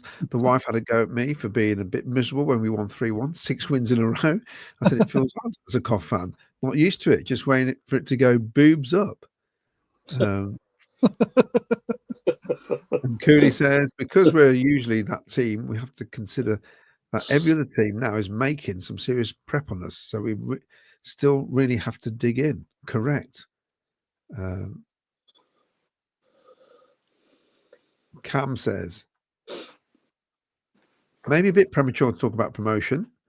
We have nothing to fear from promotion. Look how Sunderland have been doing on our journey. Has been a gradual build a la Brighton and Brentford. Yeah, fair play to Sunderland, really. But there again, 8 of the players who started weren't even in the squad last season. So, Burnley won today as well, didn't they? Yeah, Wolves, yeah. PTA soft touch on the glancing header goal was class. That's a side of him I've not seen before. It was a great goal, actually.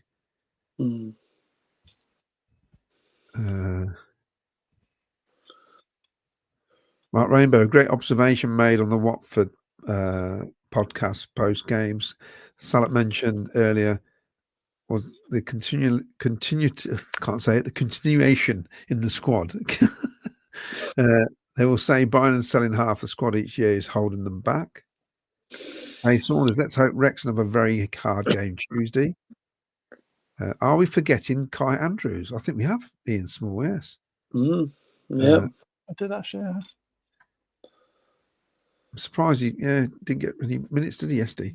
Ray Carillon, we were all disappointed in the summer when we hadn't bought many players in. How did he see in this team what a lot of us didn't see? I suppose that's what being a professional manager is all about. True, but he's admitted they are thin. Even the owner has admitted we haven't got a big enough squad because certain players didn't get over the line. So it's not. I don't think it's just the fans. It's true. There's a couple of players. I was going to ask you a minute. We got Bamford obviously training with us at the moment. Would you take Patrick Bamford on temporary contract? Just as an additional player, he can play up front, just like they did with Patterson. If you remember, that they gave him a temporary deal, didn't they, sort of to the end of the season? An addition, it worked out, didn't it, in the end? Because Pato scored an important goal for us. But if you've got money, why not buy younger and better? That's what I think. Yeah, but I mean, at the moment, I'm obviously till January. We can't buy till January, can we? But if there is another injury in between now and January, we might. You can get sign a free agent anytime. Yeah, I mean, we've got room for about 3 players because at least 3 or 4 players are under 23s, aren't they? So they could all shift, they could all move back down, can't they? But I don't know, Vicky. I just feel. Do we need him or not? Do you think? I mean, he has scored goals at a high level. I mean, I don't know. Yeah, but see, for me, I mean, people have different views on this, but for me, it feels like we're going back to the days when we used to buy old strikers at the end of their careers. It was sort of what But was a good it was one. he'd only be temporary. He'd only be but just and his wages are going to be a lot, aren't they? So we're going to be paying a lot of wages for a player who has been far too injured recently. I mean, I think it's been about 5 seasons since he's had a decent goal return. So he clearly was good when he was in his mid-20s, but he hasn't shown the same. And like Leeds fans have been keen to get rid of him for a few seasons now, so that says quite a bit. I think the fact that like no one's really coming for him, because there's teams that could have done with us more than we could do with, could have done with a player like him, and no one seems to want to take a gamble. I think that says a lot. So for me, I don't think he suits us. Yeah. Like, for lots of reasons, and I don't think we're that club anymore. I think if we're going to spend some money, like Claudio said, find someone young and exciting rather than somebody that because he's injury prone, you might need him when he's injured. So then you just like, what's the point? Like, so for me, no. But it's just I see what you're saying. I understand that, and I think as well in January, players will want to come to us because we are top of the league. We are going places, and we're attracting. We're playing good football, so players will say, I'm interested. I want to come. So, If you're a striker and you've seen the amount of goals you've scored this season, you're going to fancy playing for Coventry City because he'll be thinking, "Wow, I could score some goals here. They're creating so many chances, or scoring a lot of goals." So, if you back yourself, you're going to back yourself in a team that creates goal-scoring chances. Albeit not as many as some other teams, but we seem to be taking them. But we are creating the chances. And an interesting comment here, I've just seen this come up. I get it, show up. Asante be away on international for a period of time. Because apparently that he will be on African nations, will he, or not? I don't think they've qualified. Yeah, apparently Ghana didn't qualify. Oh, okay, then that'll be out then. But I just thought if he is going to be missing for a period of time, then we'll need some sort of backup. But, okay. Yeah, but you're replacing a guy who's already scored more goals than Bamford has in the last 3 seasons, I think. Yeah, that's right. It's one of those, isn't it? I think we are better than that now. Bamford is the type of player should be going to, I don't know. I'm trying to think. League One? Maybe Wrexham. There you go. Yeah. Yeah, they wanted to spend money on players that are past it. How about this one then? Look, that one there, I was just showing that one. We need Dennis Wise or Joe Cole type loan. Oh, Joe Cole killed our team when he joined us. He did, didn't he? It was a shame. Well, Dennis Wise did really well, though, didn't he? He was fantastic for us. I thought Dennis Wise. But was he, or was it just the novelty of having Dennis Wise? We all thought it was funny. Well, he got stuck in. I thought he did all right. To be fair, I thought he did well. I'll give credit where it's due. And I thought I wasn't a great admirer. I didn't want it. I thought, horrible type players. He's the sort of type player you hate playing against, but you wouldn't mind in your team. You know what I mean? Because he gets stuck in.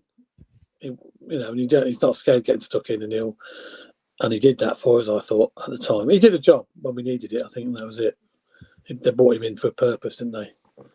I'll tell you what yesterday showed was how important we need to get Rodoni back on the pitch. Yeah. Everyone's saying, where's he going to play? I'll tell you what, he plays. The team needs to be built around Grimes and Rodoni, basically.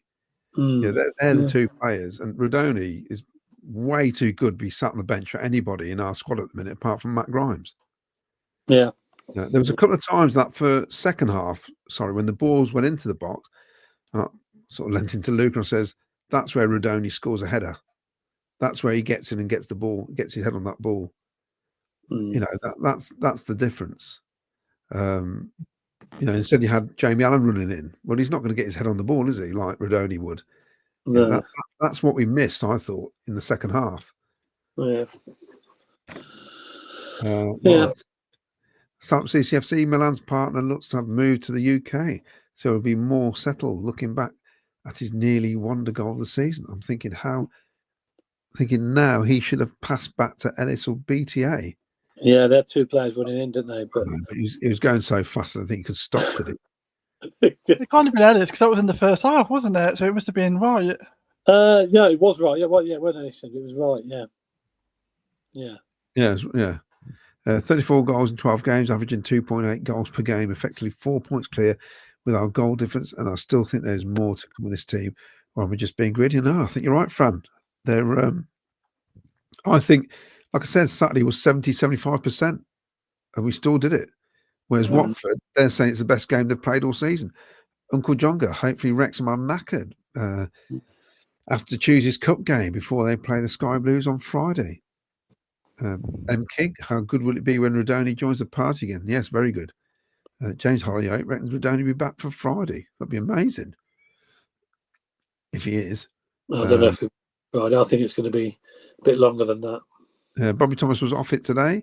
When Lampard said he took him off because he was tired, that was a kind of way of saying he was crap.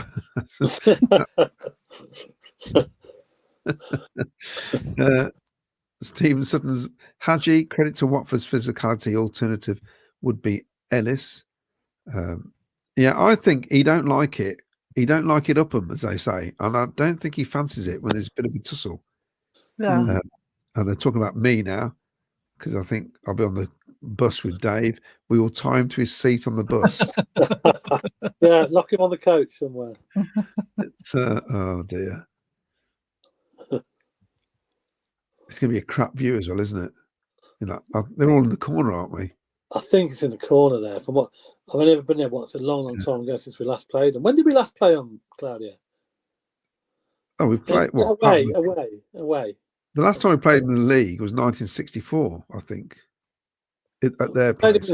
I think we played them in the cup, didn't we? I'm trying to think now.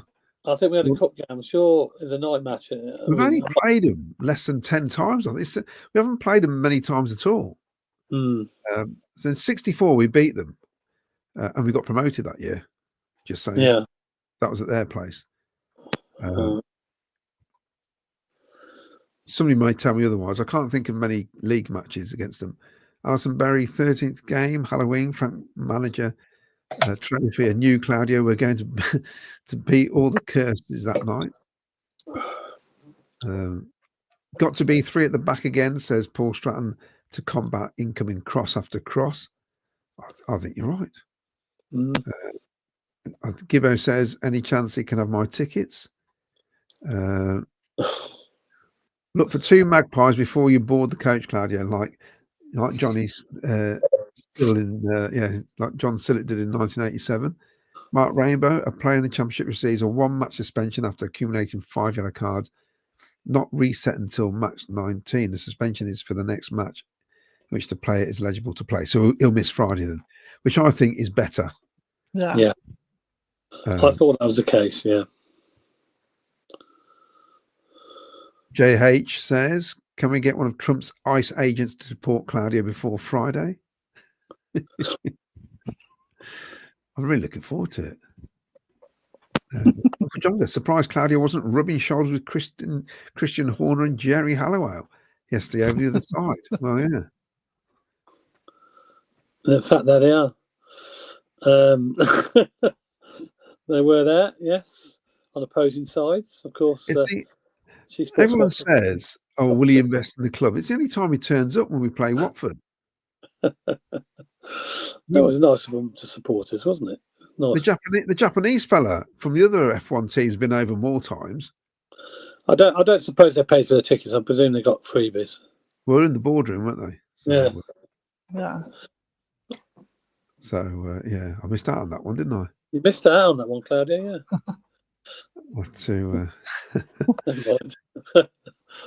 Well, as my wife said, she's nobody now. It's what my wife said. That's fair enough. Bit cutting, bit harsh, but it's true. She's nobody now. She's not like it's Taylor Swift in the boardroom, is it? It's a fair point. I do think we over-criticise Cov more because of us being fans. We're worried of things going boobs up, as they say. But every other fan thinks we're the best team in division. We're going to run away with it. Ryan, I think you're right. We're just sort of taking it apart a little bit. Well, we're not used to it either, are we? It's a bit weird. Like we're not really used to all this like stuff. Top of the table, you mean? Yeah. Ice Chits, what's with the Had You Right criticism? He had a perfectly good goal ruled out and was taken out by their defender, who was rightfully sent off. Wright would have scored if he wasn't fouled. Yeah. You never know. You can't say you would have done. But That's why their defender was silly, because he was quite wide. If it had just kept him out there, he probably wouldn't have scored. So, I mean, if that had been the other way around, I'd be fuming if that was a Coventry defender doing such a rash tackle in a relatively dangerous position. That's a Liam Kitchen tackle of 2 seasons ago, isn't it? Yeah. Uncle Jonga. You know, the good thing is though, we don't do those tackles anymore. We're actually letting the keeper save the shots. That's what I've noticed on Saturday. Because a couple of times where they were through, I'm thinking, please don't lunge in because you're going to get sent off here. And they let them have the shot, and the keeper saved it, which is brilliant. Yeah. That's confidence in your keeper. Uncle Jonga, do you think Doug will look to open the fan zone for the away games to get the fans who can't go to the away games to gather at the CBS to watch, especially for the big game? Possible. I mean, they did that. They did that at Highfield Road, didn't they? Sometimes when big games and cup games, I'm thinking in the past they've opened the bars and concourse and had screens and stuff. So there's no reason why they can't do that, because it's a massive hall, holds a lot of people. And it could be a good little money earner for them, couldn't it? Yeah, I've seen a few people mention that now, so I think there'd be some demand for it, wouldn't there? I just think with the old ground being in the city centre, it was more accessible on a weekday. Well, yeah. And you got competition from other venues, like one down the road for a start. Yeah, you have. But I think that's what Doug's trying to do, trying to be a bit competitive with other people and think, well, I've got an empty hall here. Let's make use of it. Let's make a bit of money while the ground's not being used. The team are playing away. We haven't got many tickets for a cup match. If we get drawn, for example, in the cup match, we ain't got many tickets. I think he would open that hall and get people in. And that's money into the club, then, isn't it? Like, so that'll attract people who think, let's support the team. Yeah, he could offer like free parking or something, couldn't he, or something like that, or whatever, to attract them. It'd have to be a paid ticket, wouldn't it? Because you've got to guarantee you get people to turn up. Yeah. You can't do a free ticket because people just go, "Oh, it's raining. I'll watch it on the telly." That's that as well. Be interesting what he does, but I think he probably would do that if we get an interest in a draw in the FA Cup, for example, where we ain't got many tickets. Ice Chip says, "What do you make of Lampard's comments regarding the upcoming transfer window? I think he has his targets lined up, whether they are loans or permanent deals. That will be interesting." Well, he did say, didn't he, that when he was asked, "Are you worried about losing players?" he says, "We're looking to strengthen."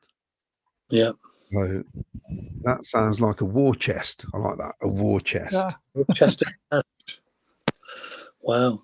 We're going to come into your little safe, Ken, and use my pennies. Your pennies, yeah. Paul Stratton noticed the balcony was half empty again. Are they bored with us being unbeaten, or they're just for appearances? The problem is, it's not cheap up there. And it's difficult because I don't know how they're going to fill that area up, because that's the place where we can't sell out, is up there. And it's a great idea what they're doing. Is it value for money? I don't know. Vicky, you've done it. Would you say it's value for money?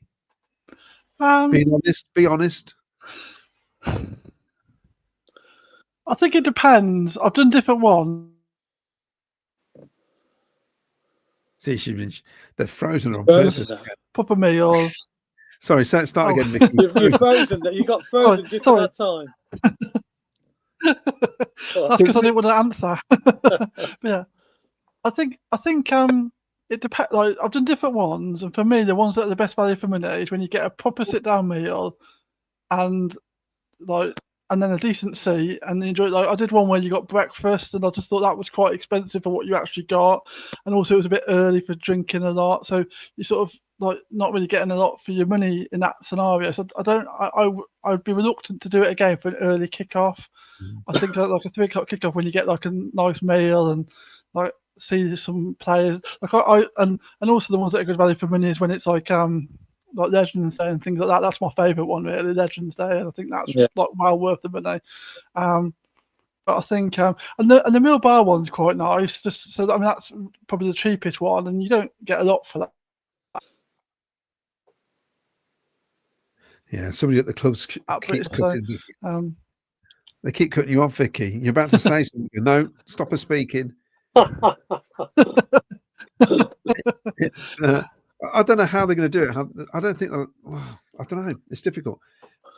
You're right about the early kickoffs because obviously the time I went in the boardroom was for breakfast, and I've got to say it was lovely, absolutely lovely. It's fantastic to be invited to go in there, and it's great the ambiance and all the rest of it, and you know what I mean. But you're having a breakfast, so if you're having that but upstairs, I don't think it's as good.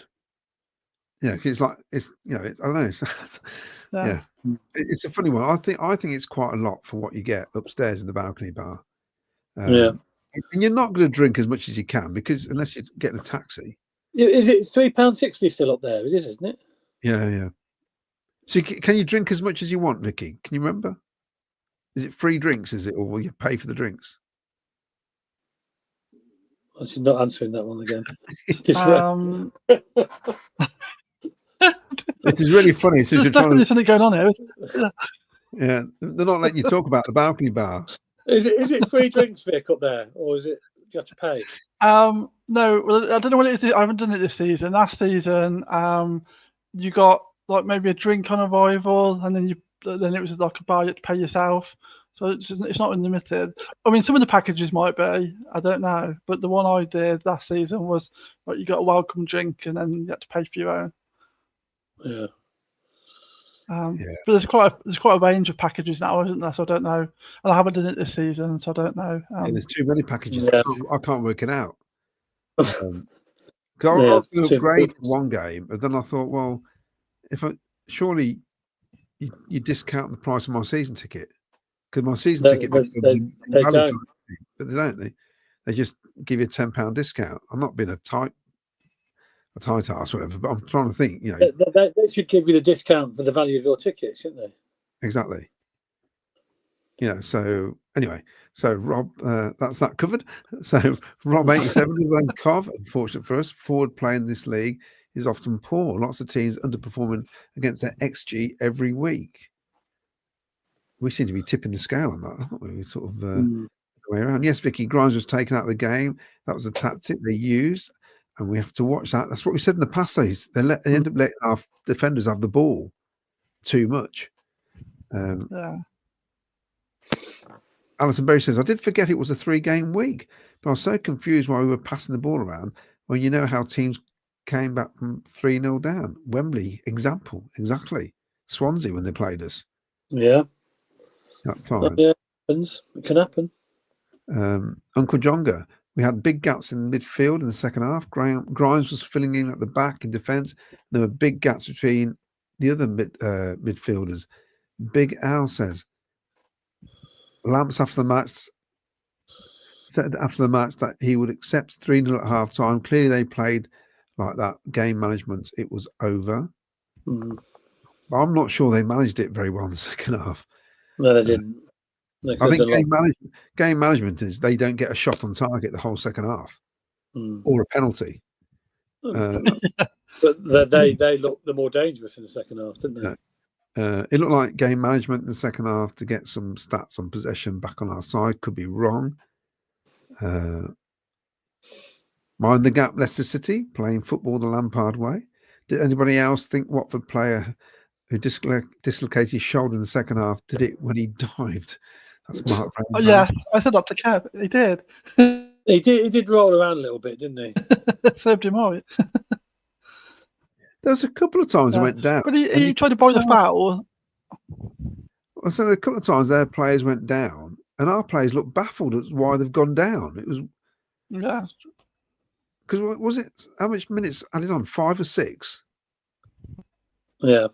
And I'm thinking, why? Yeah, it's weird. Blackburn and Watford have done the job on Grimes. This is that now become the norm to nullify, says Paul Stratton.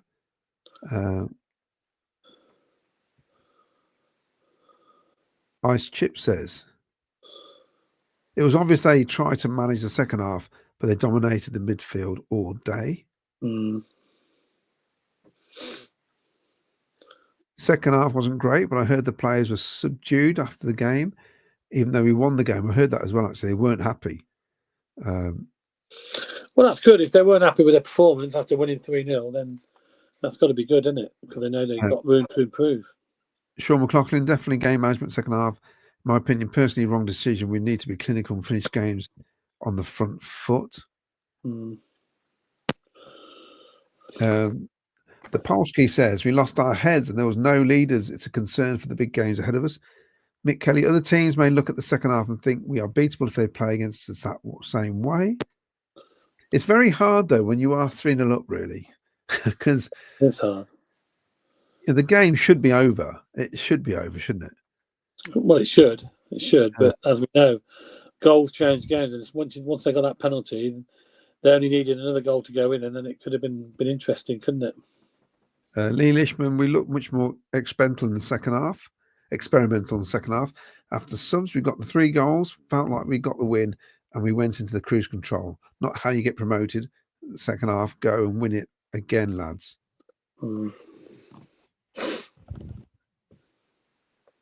Watford played a 3-5-1 second half, dominated the midfield and brought on subs with pace.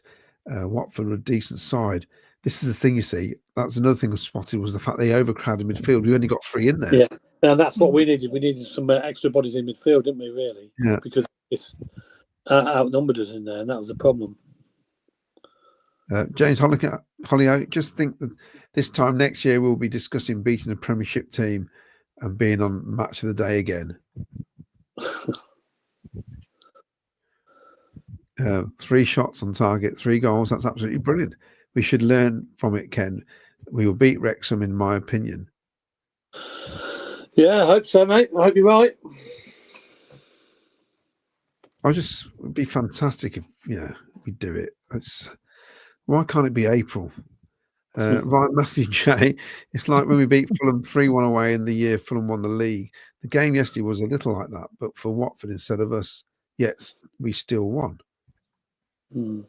Paul Stratton, Wrexham will be a far harder game than Portsmouth, and it's time for us to get back on it. 3 at the back. It must to combat their route 1. Oh yes, I mean Portsmouth lost to Stoke yesterday, didn't they? They did. That surprised me because I thought they'd give them a good. I thought they'd beat Stoke. Oh, they got a good record. Mark Rainbow says the results from the last 5 Preston games are 1-1, 1-1, 0-1, 1-0, 1-1. They might put the ball in a lot, but they don't get much from it. So I'll just remind you for a minute about the competition. Anybody want some late entries before the end of the show? Get the answer to I want to know who this player is, please, from the 80s. You win yourself a Sky Blue Fans TV mug. Vicky's taking down the correct answers, and we'll put them in the draw at the end of the show to win a mug. There you go. Carry on. Sorry. Now, the goal record is 108, and we have 34 already. Gosh. Now, I should also show this because, is that right? Yeah, that's a bit of and there's this one here. This is the latest, obviously, the table. We've got our wins on there. Middlesbrough, obviously, drew 2 and lost 1. Millwall's lost 1. Bristol City drew and lost 1. And Stoke have drew 2 and lost 1. So, and then on the right-hand side of that is the top goal scorers as well, with obviously Brandon Thomas Asante at the top, Hadji Wright, and then Rolly McBurney in 3rd place. So, it's nice, isn't it, to see us with all them ticks. You have to pinch yourself to make, but that is us, yeah. It's tremendous, and hopefully, compared with the other teams, them teams that are there, Millwall, Bristol City, Stoke City, you're probably expecting Middlesbrough to be up there, but I certainly didn't expect Millwall, Bristol City and Stoke to be in the top 5 at this stage. Nowhere to be seen. Ipswich, Southampton and Leicester. Yeah, where are they? Where are you? Come on. Well, don't come on, stay away.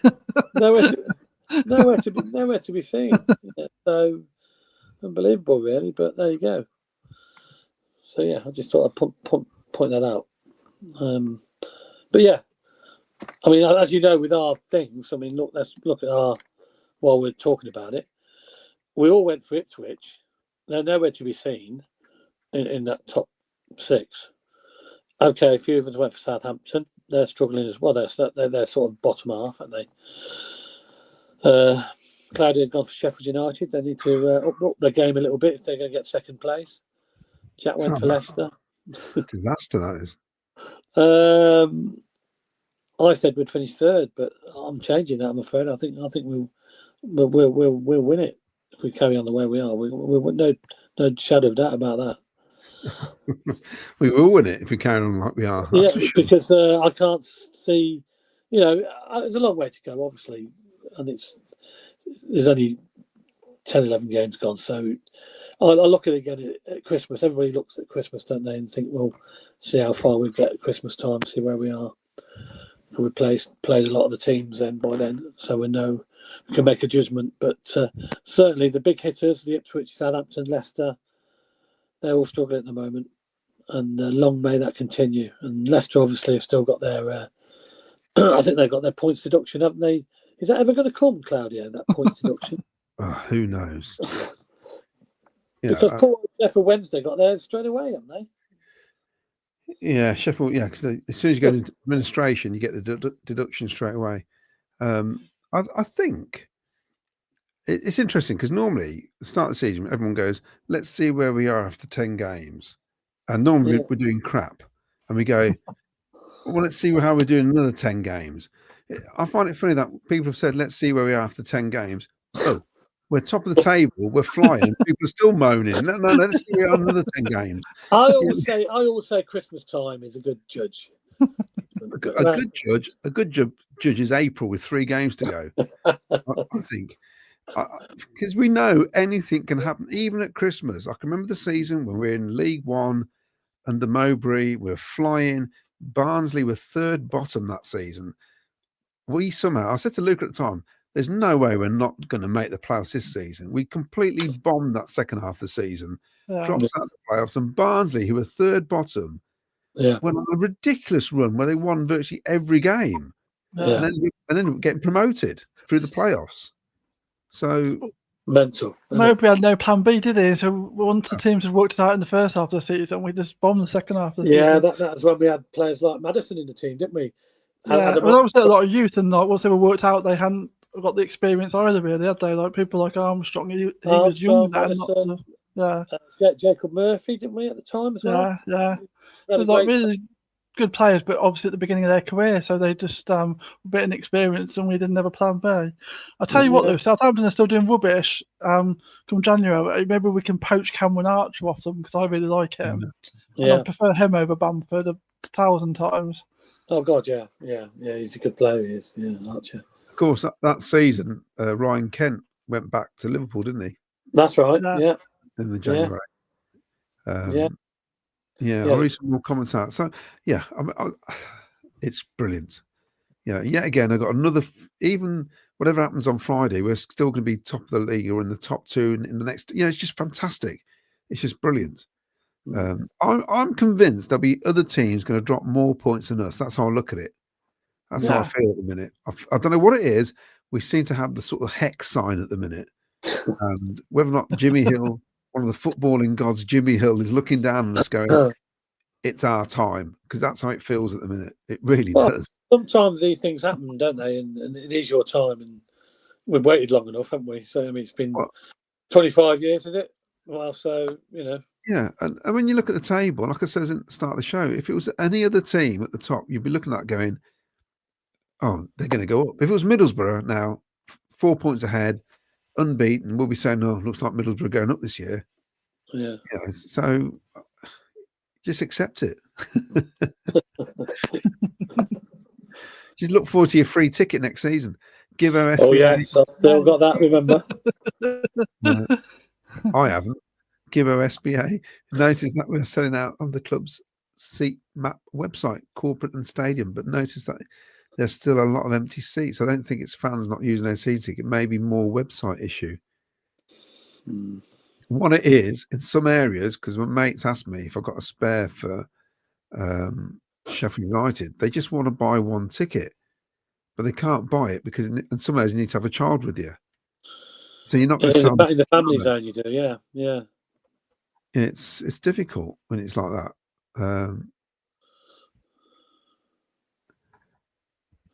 Mark Rainbow says, "Isn't this show proof that us Cov fans aren't psychologically prepared to support a side that are actually pretty good? It just doesn't compute, does it?"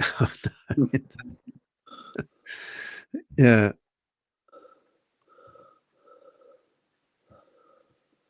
I had my season ticket says sign up CCFC in the zeros, and I'm now only corporate because I'm not used to crowds.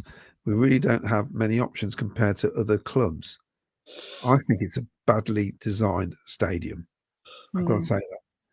That whole area, that balcony, it's just not. It's See, not I think well myself the TV cameras should be over that end. I think they're at the completely different end. The cameras are at the other end, aren't they? They should be in that stand.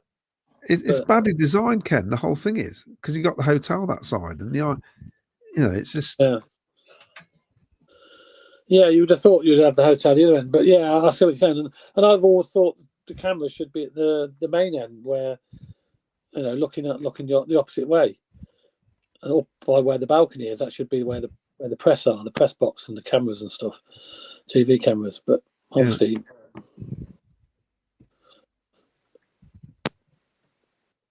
there are 4 parachute payment teams in the league this season. Currently, there are 10th, 12th, 20th, and 22nd, and 5th. Parachute team in 10th in League One. What a mad season so far. Yeah, people are saying, I've heard a lot of people say on Radio 5 Live and stuff like that, that it's nice to see the Championship with the non-parachute payment clubs in the top positions. Like Urs, Middlesbrough, Bristol City, Millwall, all the clubs that haven't got or had parachute payments. So they're doing it on their own, you know what I mean, without the parachute payments. So it's nice. Mark Rainbow, to get knocked off the top, we have to lose the next 2 games, and one of Borough and Millwall have to win both their next 2. Uncle Jonga says. I've said the same, Ken. TV cameras should be switched to the other side. So much wasted space in the corporate area West Stand.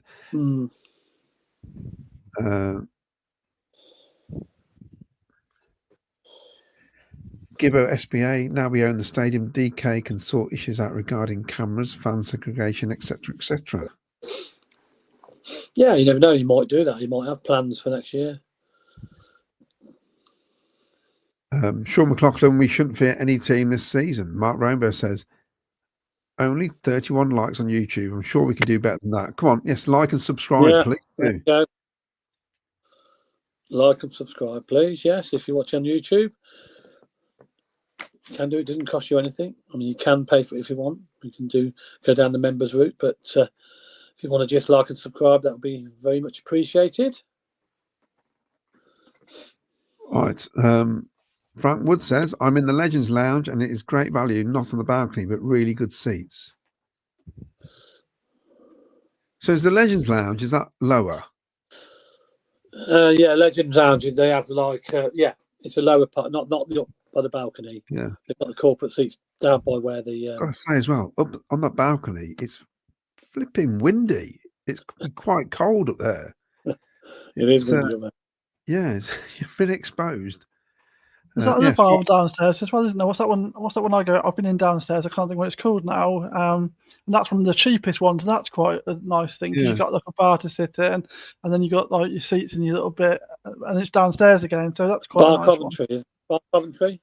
I don't think it was that, but I can't think what it's called now. The Legends Lounge, Bar Coventry, and there might be another one. The Mill. Oh, the Mill. That's it. That's what I'm thinking of. The Mill. Yeah. That's quite nice. Yeah, because they turned that into a corporate. Before that wasn't a corporate bar. You could go in there match day and just have a drink, but now it's for corporate people only in there now. Well, I got an email from Man City, and I'm not going to, before there's any rumours starting, that I'm a Man City fan, and there'll be things on Facebook with me in the Man City shirt. Moving to Man City TV.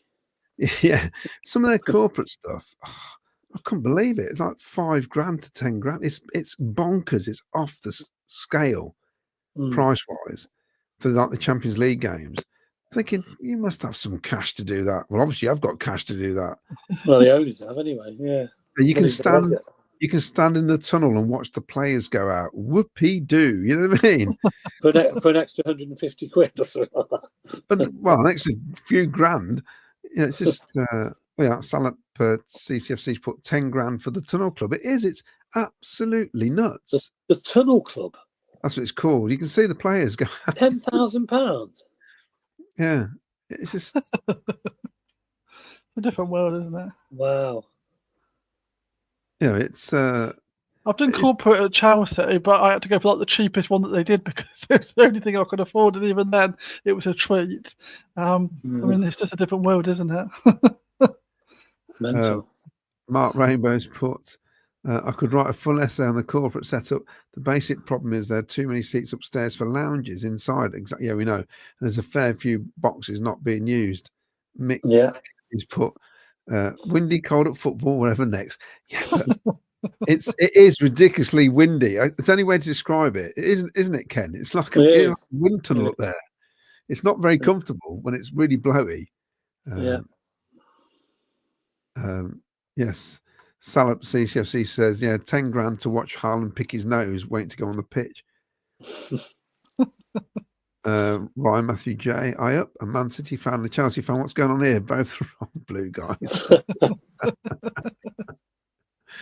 Coventry City, not Manchester City, are the real Sky Blues? Yes, they are. Oh, the real Sky Blues, yeah.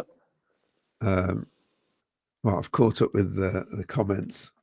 Oh, we caught up. My God, that's first. There you go. I just say, look, see, Mark's backing me up here. The coldest I've been at a football match was on the balcony versus Portsmouth around 09. It is ridiculously cold up there. Yeah, but in 09, there was probably only 2 of the people up there. That's why it was so cold. 09 against Portsmouth. God, they must have been heading top of the league then when Pompey were good. When under Redknapp was that? That's probably on the way down. Well, on the way down, were they? Yeah. I remember they played there, and Harry Redknapp was the manager. I'm sure he was, and they had quite a few fans there because they were going for promotion at the time. I think they were up to near the top of the league. So, but anyway, that was when there was a lot of trouble, wasn't there? Yes, that's right. Yeah. Apparently, you were at the front of it, of a big Ken. I remember it. Yes, very, very. There weren't enough place in the ground. That was a problem. They underestimated how many people were coming. What, to contain you? Well, they underestimated how many fans were going to turn up, I think. But, not very nice. They had to call extra police in and all sorts. But anyway, they were the days. Talking of them days, here's the 80s. Who's this player here? That's who I want to know. You got just enough time to squeeze in if you had to get your answer in before 30:30. Just want to know who that, and Vicky's got all the answers, hopefully. Correct answers. And then we'll draw it at the end of the programme. Win yourself a Sky Blue Fans TV mug. Also, while we're on this, home parking. We've got a game coming up against Sheffield United, obviously, next Tuesday night, isn't it? You've got to get there early for that game because we've got the enemy on as well, that game, remember? That's a week Tuesday, I think, that game. Book your home parking with coventryparking.co.uk. They've got some excellent deals there. And also, we've got this, haven't we, Miles? Claudio, this is you launched this on Thursday, didn't you? I wasn't here Thursday. We'll push it near the time as well because it's. Yeah, I do know that the Ash, whose daughter's got the illness. I've done a couple of charity events for him at the Wolfsgrave, and his good friends Jack and Matty are going to run or walk, should we say, 100 miles from Millwall to the CBS in January 17th, I believe that is, to raise funds.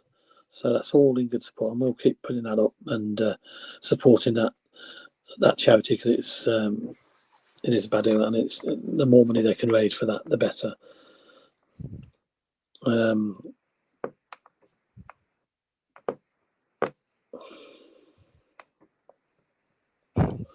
Oh, Vicky. You're picking me up again. Go away. That was Vicky, by the way, just in case anybody missed it. The game. She stayed right to the end, clapping the team off. Thank you. Another shirt's come out. The Poppy shirt. So what Vicky's saying there, she's saying you really need to do something with the back of your hair.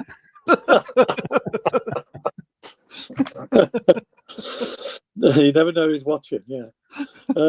Another shirt's come out, Claudio.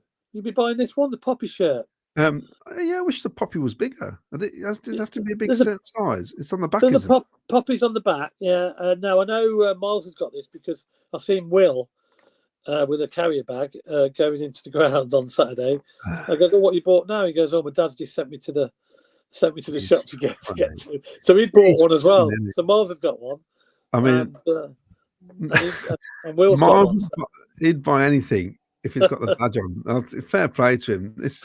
He will. Fair play to Miles. £40. The Poppy's on the back. Yeah, it looks quite nice actually. To be fair, I mean, Vicky, do you like that? Yeah, I think it looks nice. It's yeah, I like the stripes as well. That's yeah, it's nice. Nice. Reminds you of the old. Are they going to wear it? I think they. Well, no, I that's just training. I think they're going to wear it. I think pre-match they'll wear it for training. Yeah, pre-match or for warming up. You know, before the game. I think they're going to. Yeah, I think that's the plan. Not actually. Sorry, that's what I meant. Warm up, not training. Yeah, join the game. So yeah. Oh, there's my love DJ.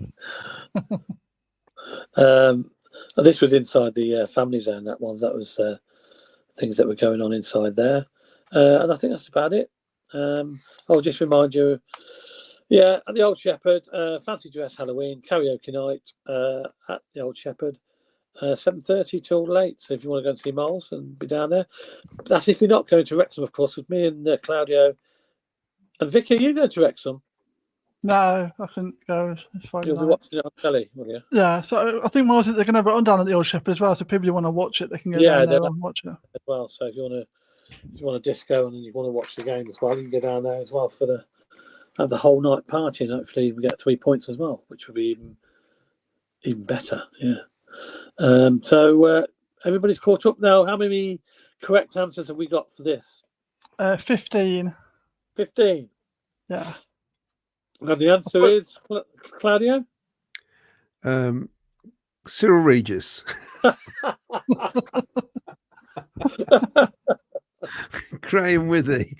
Graham Withy.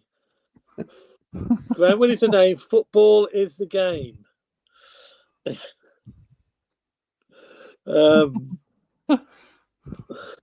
Yes.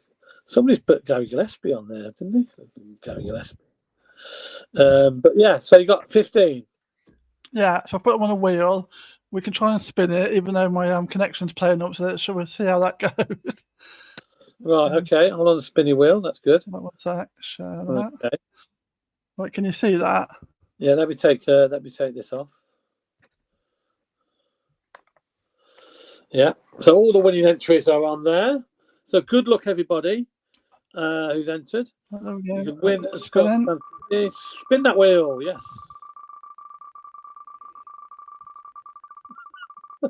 It's wobbling a bit. Is that Ian Small from France? He's won another mug. He's got about 20, but he's got another one, and we'll get that off to you, or we can send it to your lad in London, Reece. Before we go, guys, I just want to mention something here, because isn't our remembrance game going to be Sheffield United then? Because that's the nearest game. So don't you think it's going to be weird? We live and die in this town. The crowd are going to be really up for it, and we're going to be somber with the remembrance football match. Yeah, that's a weird. We can't do it there as a club. Well, they're planning. There's supposed to be like a band and everything before the game, so it's going to be quite busy because obviously they've got the enemy singing, they've got the band singing for the and the trumpeter and all that for the Remembrance Day. So it's going to be quite a busy evening, isn't it? But so it'd have been better having the enemy really than probably for the West Brom game. I mean, I suppose it's one of the things, isn't it, when the enemy were actually free? But it just seems like it'd been better as a separate. Yeah, it's availability, isn't it? They might be on tour somewhere or whatever.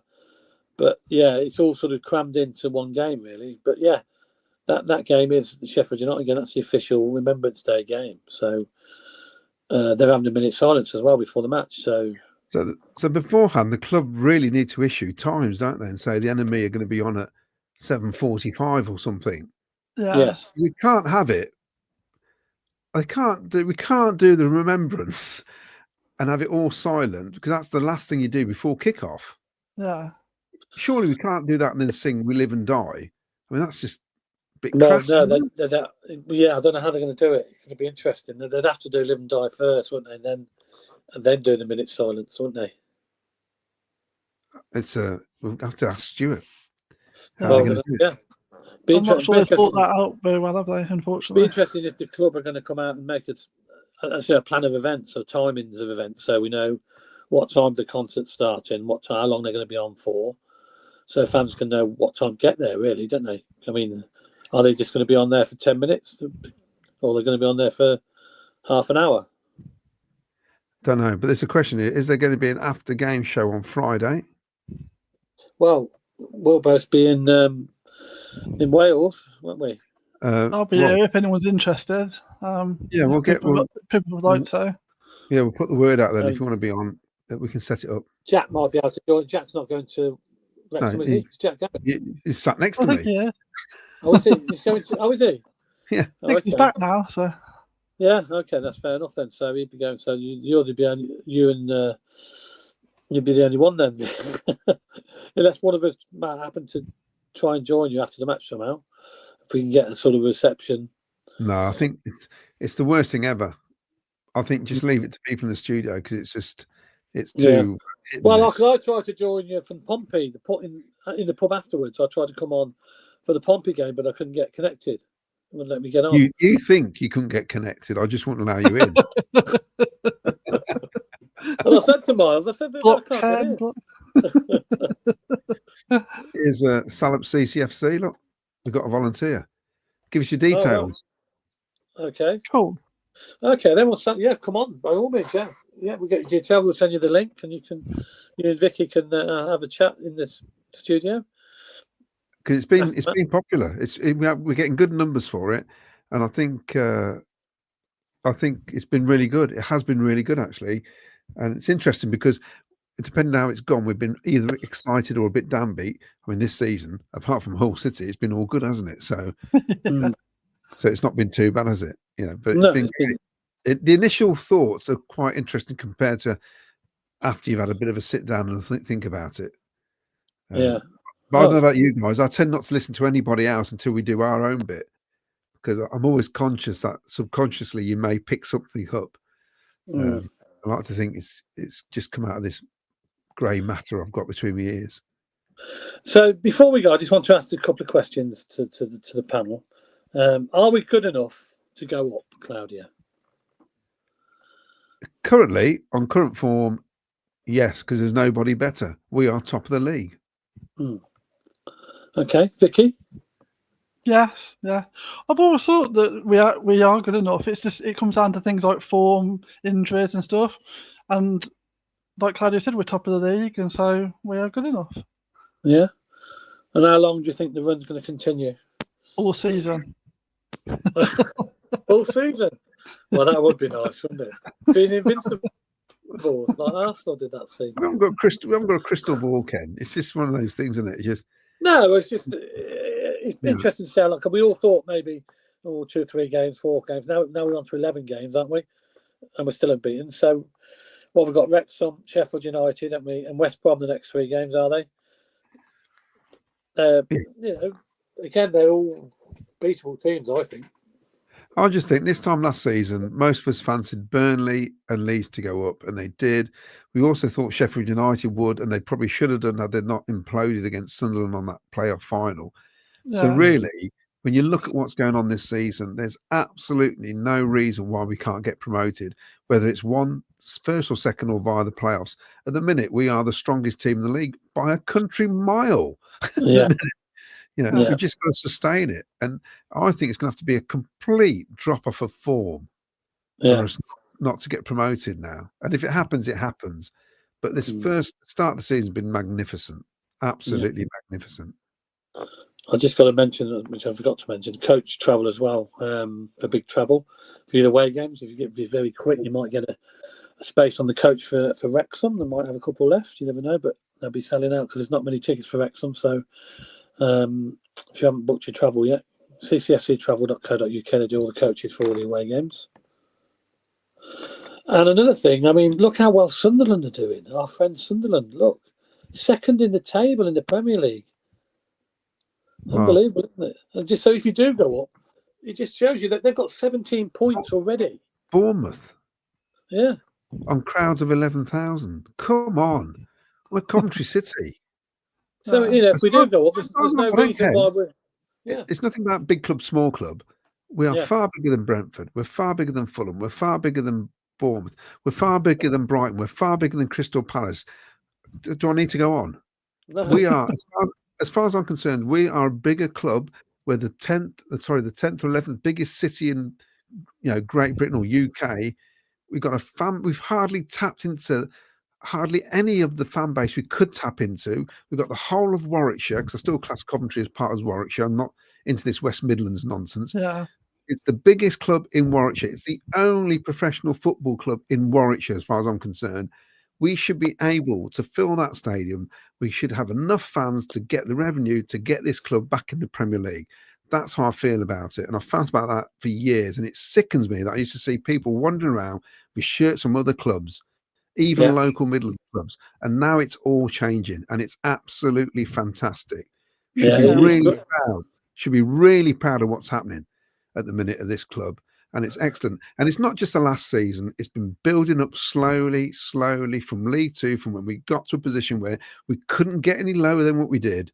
And it's absolutely fantastic what's happening. I got back into it. But I mean, I wavered for about 10 years because I wasn't going to as many games.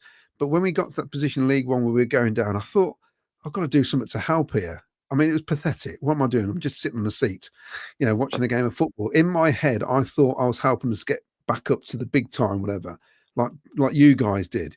You're just thinking, I want to do my bit. Now we're getting 30,000 people doing their bit. I don't care if they're new fans. I just don't give a damn, as long as they're behind it all and understand that this is a bit by bit, a gradual growth. Don't expect it to happen overnight. I think we're onto something good here. And if it doesn't happen this season, it'll happen next season. It's going to happen. It's going to happen as far as I'm concerned. I think we're on the verge of something special. I agree. And when you're up there, why not make the most of it? Look at Sunderland, fair play to them. Exactly. They went up, we all thought they went up quite luckily because Sheffield United could have easily beat them in that final. But they took their chances. They changed the team a little bit. They've spent a bit of money. And look where they are. And they're holding their own. And, we may have to rekindle our partnership with them next year, hopefully, in the Premier League. I've had 2 or 3 Sunderland mates have all said it. They want us to come up. So there you go. It's as simple as that. I think we're more like than a lot of people like to. I think we like to think that people hate us. They don't actually. They can see we're a decent club with a good bunch of fans, very good support, and it's been fantastic. Yeah, a couple more messages just coming in. Yes. PSB, great show again, says Mick Kelly. We are good enough to go up, but they decide we won't get a lick if we do go up. Okay. Claudio, a message for you here. Don't be switching now. Last week we said, why not? I'm not. I've always said I reckon we can go up. We're going to bury PNE, Preston North End Curse this season. Yeah, I'm looking forward to playing them. Mark Rainbow, Kick Even, Uncle Jonga. The Premier League currently are very poor in the teams that are in it. I think all promoted teams will stay up and West Ham Wolves will go down. Wow, well, that'll be interesting. Area Claudio, it says. Warwickshire. Yeah. It is.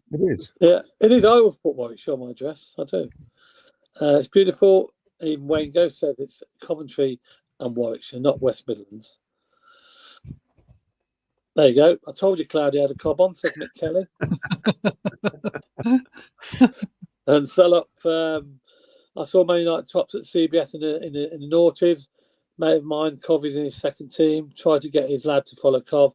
Said he wanted to follow Wrexham instead, as they're on TV. Well, he wouldn't be my friend anymore. no. Most team fans want us to win the league. I quite agree. Even most Villa fans like us and want us to come up. Well, that is a thing, isn't it? Would you believe that? It's because they think they're going to get 6 points. That's why. Yeah, exactly. I think the thing is, a lot of football fans, like actual proper football fans, know like what we've been through, and actually, it's a nice story, isn't it? Like a club that's been through like troubles with home, troubles with owners, all that rubbish that we had to go through, and like come back and get back to where they once were. So it's a nice sort of footballing story, and I think a lot of sort of just normal neutral football fans like that, and that's why you see so much positivity about it on lots of social media. Like fans of all sorts of clubs going, "Oh yeah, hope Coventry do it this year." And I think that's nice because I guess we're all the same, aren't we? You don't want to see clubs struggling. It's like why we've all felt sympathy for like clubs like Sheffield Wednesday, because you don't like clubs that are ruined by bad owners. As a football fan, you don't like to see that, do you? No, that's true. Yeah. Encallable Booty 4951 says they've announced it already. It's a whole event, something like a concert band, DJ games from early on, then 2 hours post match. I haven't seen it. Have you seen it? No, I've not seen anything. I think it's just in front of the Singers' Corner. I'm not sure, but either so, I just think it's a bit weird to have it on if it's our remembrance game. And Trevor Merriman agrees. He said it feels wrong for the enemy on Remembrance Day. Maybe that was the only date that they could come. I don't know, but it'd be interesting to see. Anyway, look, time's dragging on. It's 9:45. We've been on air, gone over schedule, but never mind. Who cares? We enjoyed ourselves, and we've had a great show. Yeah, so. Congratulations to Ian Small, who's won his 20th mug. He put in the comments he'll meet you at the Oh, he's going to meet me. A game. I forgot which game he said, but he'll see you at a game. Oh, okay, that's fine. I'll bring it down for him. That's fine. He can add it to his collection. That's it then. The Sky Blues are still sky high. Claudio, have you enjoyed it? Yeah, I'm enjoying every minute of it. Yeah, why not? And Vicky? That's it. Loving life. Yeah. It's all good. Enjoy it while you can, isn't it? Yeah. Thanks very much for your participation tonight. We'll be back, of course, live on Thursday. Hopefully, Miles will be fit and well and injury-free to take his place. And he might have a late fitness test. You never know. Yeah. And there will be possibly an after-show event on Friday with Vicky and who was it? Salop? Yeah, Salop CCFC. Salop CCFC. So there's a new face for you to look at. After match, so that'd be interesting, and we might even tune in and have a little listen on our way back from picking hopefully another 3 points up in Wales. So that'd be nice. So that's it. That's it. There is no more then. I hope you enjoyed the programme. Thank you very much for the comments and the competition entries. Commiserations who didn't win. Ian Small was the winner. The answer was, of course, Graham Withy, which we all knew. Well, most of us knew, not everybody. And that was it. So we'll see you live next Thursday, for next Thursday's show, and hopefully join the team then. So it's a big play up Sky Blues. Now we're going to leave you, because we haven't showed you them yet. We're going to leave you with the goals from yesterday. So very good night to you all.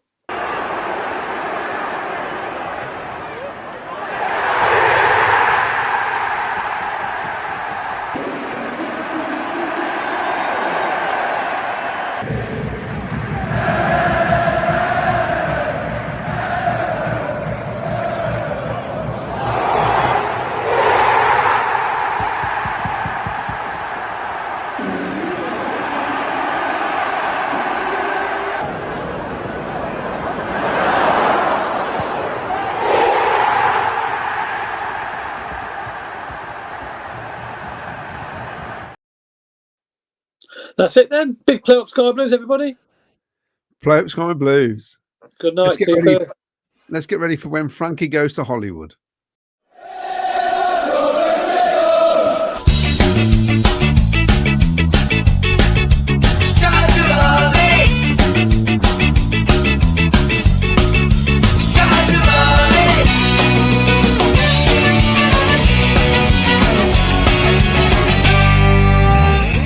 Sky Blue Fans TV. For the fans, by the fans.